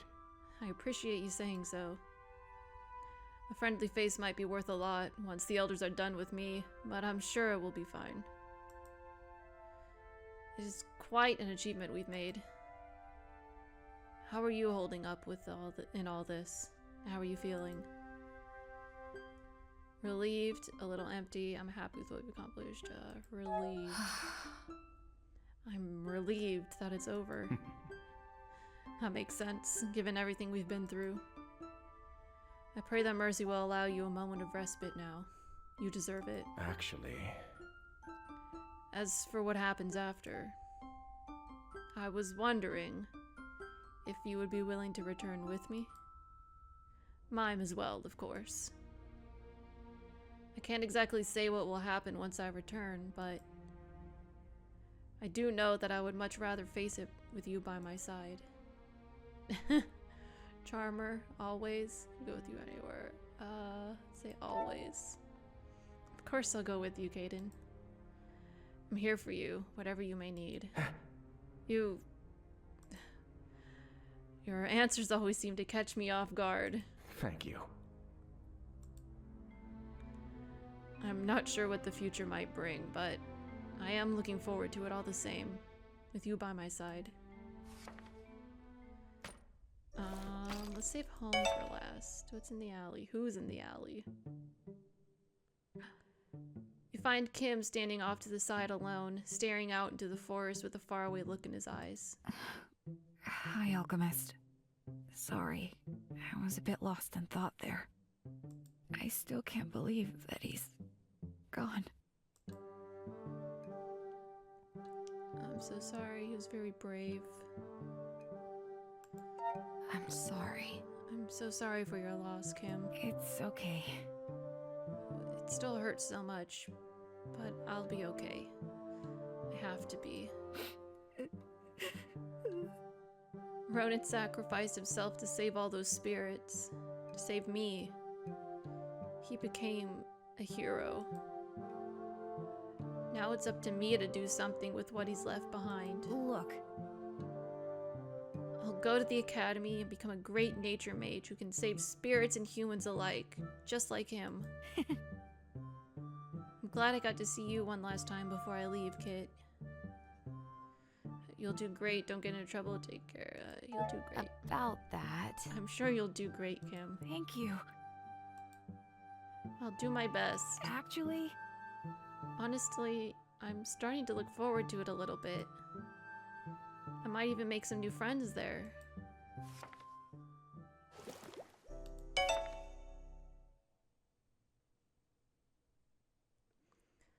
The alchemy shop is quiet. Even if Elizabeth is no longer here, you can still feel her calm presence linger in the air. Oh, are you ready to end the day? I am ready. You close your eyes and breathe in deep. Then the doors to the shop burst open. Hi! Kit! Come on now, everyone's waiting. She grabs you by the hand and you can't help but smile as she drags you out into the light to rejoin your friends. At last. And that is how the tale of the spirit alchemist comes to a close. Anemone Valley was saved, and the demons, once imprisoned, were finally set free. Let's see. The attempts of the Paragon to keep this incident a secret had failed, as news of the death of his knight commander spread to Eridus, and further onward to the central capital. With another election coming up, and a movement among the public of growing doubt in his abilities to keep dark creatures of magic in check, his rivals were smelling blood in the water. But that is all just politics for people who care about such things. The real story is what happened to the alchemist and her companions. The city of Anemone Valley was in quite the state after the dust had settled. There were those who felt resentful and wished to lash out at all magic users in retaliation. Such voices, however, were quickly beaten down by those whose hearts had been captured by the kind flower mage, Quinn. Their shop became a symbol of hope and new beginnings, and later a place to learn and share knowledge as Quinn began teaching. The mines might have closed, but Anemone Valley bloomed as humans, nature, and magic came together to work towards a brighter future. Well. Victoria left the Knights, finding that her own morals no longer aligned with their way of doing things. With her detailed knowledge of the inner workings of both the Knights and the Demon Hunters, she began digging on her own. And, with the unexpected help of a certain chaotic mage, they began unraveling the corruption of Eridus from the shadows. Never giving up on the idea that, with enough tenacity, she could make Eridus a better place. Come on, brain, we can do it. Michael kept his list from the remains of the now-burned Archivist Library, and with it, he began hunting down those who had been behind the cleansing that had taken his family and so many others. He wasn't completely engulfed by thoughts of revenge, however. One could still find the colorful mage creating chaos in taverns across the continent, and occasionally he would make visits to the Mage Academy in the south, checking in on a certain nature mage child, though he would never make his presence known. You know... Anne made good on her promise and destroyed all of her research about the spirit locket. Her original plan of earning her professor title before summer's end wasn't quite successful, but as she took to the road and traveled the lands in search of new research, she came to find she didn't mind the wait. When she finally was ready to present a new case, she brought her invaluable experience from her life on the road back with her to the academy. As a professor, she made a point of teaching her students about both the trials and wonders waiting for them outside their school, to calm those who might be fearful of the future. She also made changes by pushing for permission to allow pets onto the campus premises. Something that immediately earned her the title of Teacher of the Year among the student body, of course. At last. Caden, together with Kit and Mime, returned to the Outlanders with the remains of the broken sword. As feared, the reception wasn't joyous, but the young Outlander who had stared down an army of demons was no longer focused on their approval. He recounted his discoveries with candor and gravity that shook the Outlanders' perception of their role on the continent. Their inability to act had almost doomed them all. His story wouldn't uproot hundreds of years of tradition, but it did impress certain individuals. The Nightwalkers made him an offer to serve his time under their banner together with his beloved alchemist. At first, Caden was vehemently against Kit getting involved in any way, but the alchemist refused to let him go on alone. Together, they found allies within the Walkers who shared their vision of the Outlanders' role in the future of the continent. And as they worked to change his people's minds, they never left each other's sides. The end. Indulge me. So, what did you think, Madam Alchemist? Did I do the story justice? You did a wonderful job, Rune, as always. I'm sure this story will be a popular one of yours for years to come. Happy to oblige. You flatter me. No! It's the bad ending! It's time. No, I'll pretend it doesn't say that. They aren't together. Because I hate it. Oh, yes. I suppose we've been lingering here long enough. I appreciate it. Thank you, Rune, for indulging an old woman's curiosity. In the chat, he's sharing the hot gauze and then in all caps, LMAO. Happy to oblige. It has been an honor. Safe travels, Madam Alchemist. Thank you, dear. You as well. And so I am left with but one audience member yet. Incorrect! You have two! Not the all-knowing bard, are you? Truly the end to the tale, or is it? I'll be seeing you. I hope to see you back here again one day, hero. Hell yeah! We did it! I thought it was going to be 2 streams, but it was just one extra long one.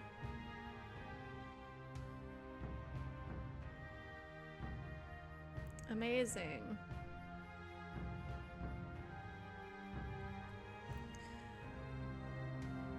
Yeah, so like it's I really enjoyed this game.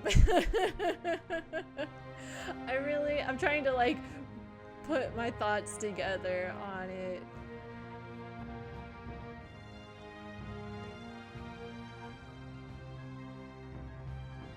It's like was aspects that we've talked about before. Hold on, I need to press so it doesn't if you don't press, then it just goes into a little opening animation after a certain amount of time, and I don't need to be interrupted by that music and song happening.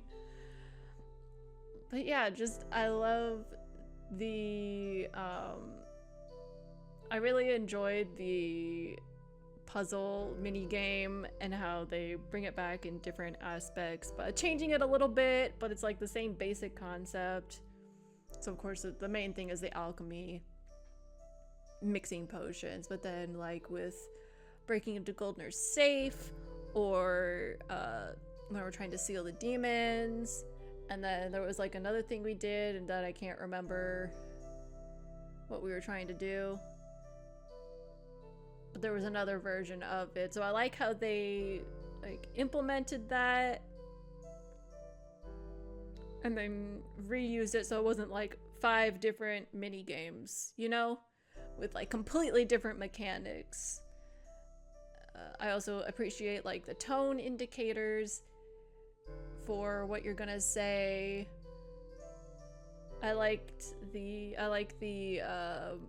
more than one option for romance dialogue, so you can choose how you're going about it with what you're saying. Like, are you being forward? Are you being shy? Are you being more somewhere in the middle? But yeah, I think it's a fun little game. It didn't drag on for too long. It was a good pace, I think. A nice cast of characters here. And yeah, there's a sequel coming out in the works. There is a demo currently available to play. And I know they intend to like expand on the demo at some point. And like I said, it takes place like, I want to say, I don't know how many years in the future. I don't know how old Kim is supposed to be in this, but like I mentioned, you play a mage character who's like, you're playing it, at least at the beginning. I don't know what'll happen throughout it, but you're a student at the academy, and one of your companions there is Kim, who's now older. But I'm not sure like how old they're supposed to be there, so I don't know how old he is here or how old he's supposed to be there. But yeah, I'm curious to see what they do with that. And like what things will carry over from this game to that one. But yeah, next Thursday is Thanksgiving, so we're not doing anything there. I don't know if I might just like skip next week, because honestly, like the day before Thanksgiving sometimes is busy when you're trying to get things ready, with like cooking and stuff. So maybe we might do Friday, but also, I don't know. We might just skip next week since it's like a holiday time. And I mean, it's a good timing because we finished this game. But I'll think on it. I'm also going back and forth if I maybe want to do next time I stream like a couple of like game demos or like showcasing like a handful of games that I don't want to do full playthroughs of, unless they catch your interest and you want to see a full playthrough of them, because it is something I've like thought about in the past that I want to do. Like for example, like showing like different like city builder type games that I enjoy, or different deck building games that I've enjoyed. But so whether we do that or like some demos that I think seem interesting and either want to share or might try some new ones out. The next full game I intend to do is Black Book, which is you take on the role of a young witch. I think her name is Vasilisa, if I'm remembering correctly. I got through some large amount of the game, I would say maybe like 2/3 of it, and then have not finished it, so I'm restarting it.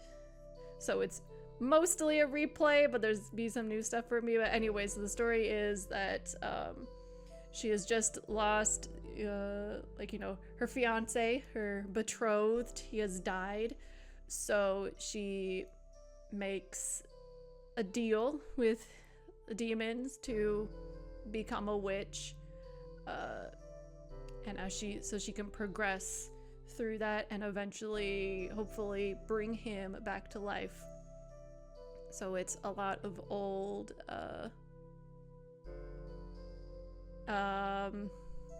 what is it?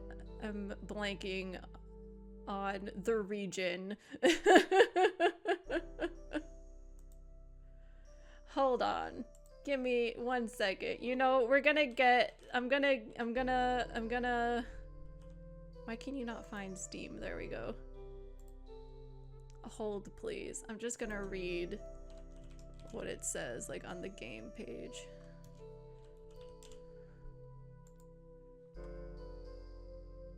Slavic, that was the regional name I was looking for. Oh, I remembered her name. Okay, so here it is. It says, a young girl named Vasilisa, destined to become a witch, decides to throw her fate away and marry her beloved. But that dream is shattered when her betrothed dies under mysterious circumstances. Aching for her lost love, Vasilisa seeks out the Black Book, a demonic artifact said to be powerful enough to grant any wish to the one who uncovers all 7 of its seals. Join Vasilisa in her adventures across the rural countryside as she solves the woes of common folk by confronting demons and performing exorcisms. So yeah, I really enjoyed it when I played it. I think it's a very interesting story, and it's fun to delve into like these different folk tales and like these different creatures, and yeah, it's very interesting. It's very fun, and all these storylines and interesting characters that you meet and that help you out. But yeah, so it might not be till December that we start that, but yeah, I'll keep you posted. Check in. Anyways, we're over time, so let's wrap things up. Thank you so much for joining me tonight, and I will see you next time. I will give an update on whether we're skipping next week or not. So maybe see you next week, maybe see you in 2 weeks, but either way, thanks so much. Have a good night, and see you next time. Bye-bye.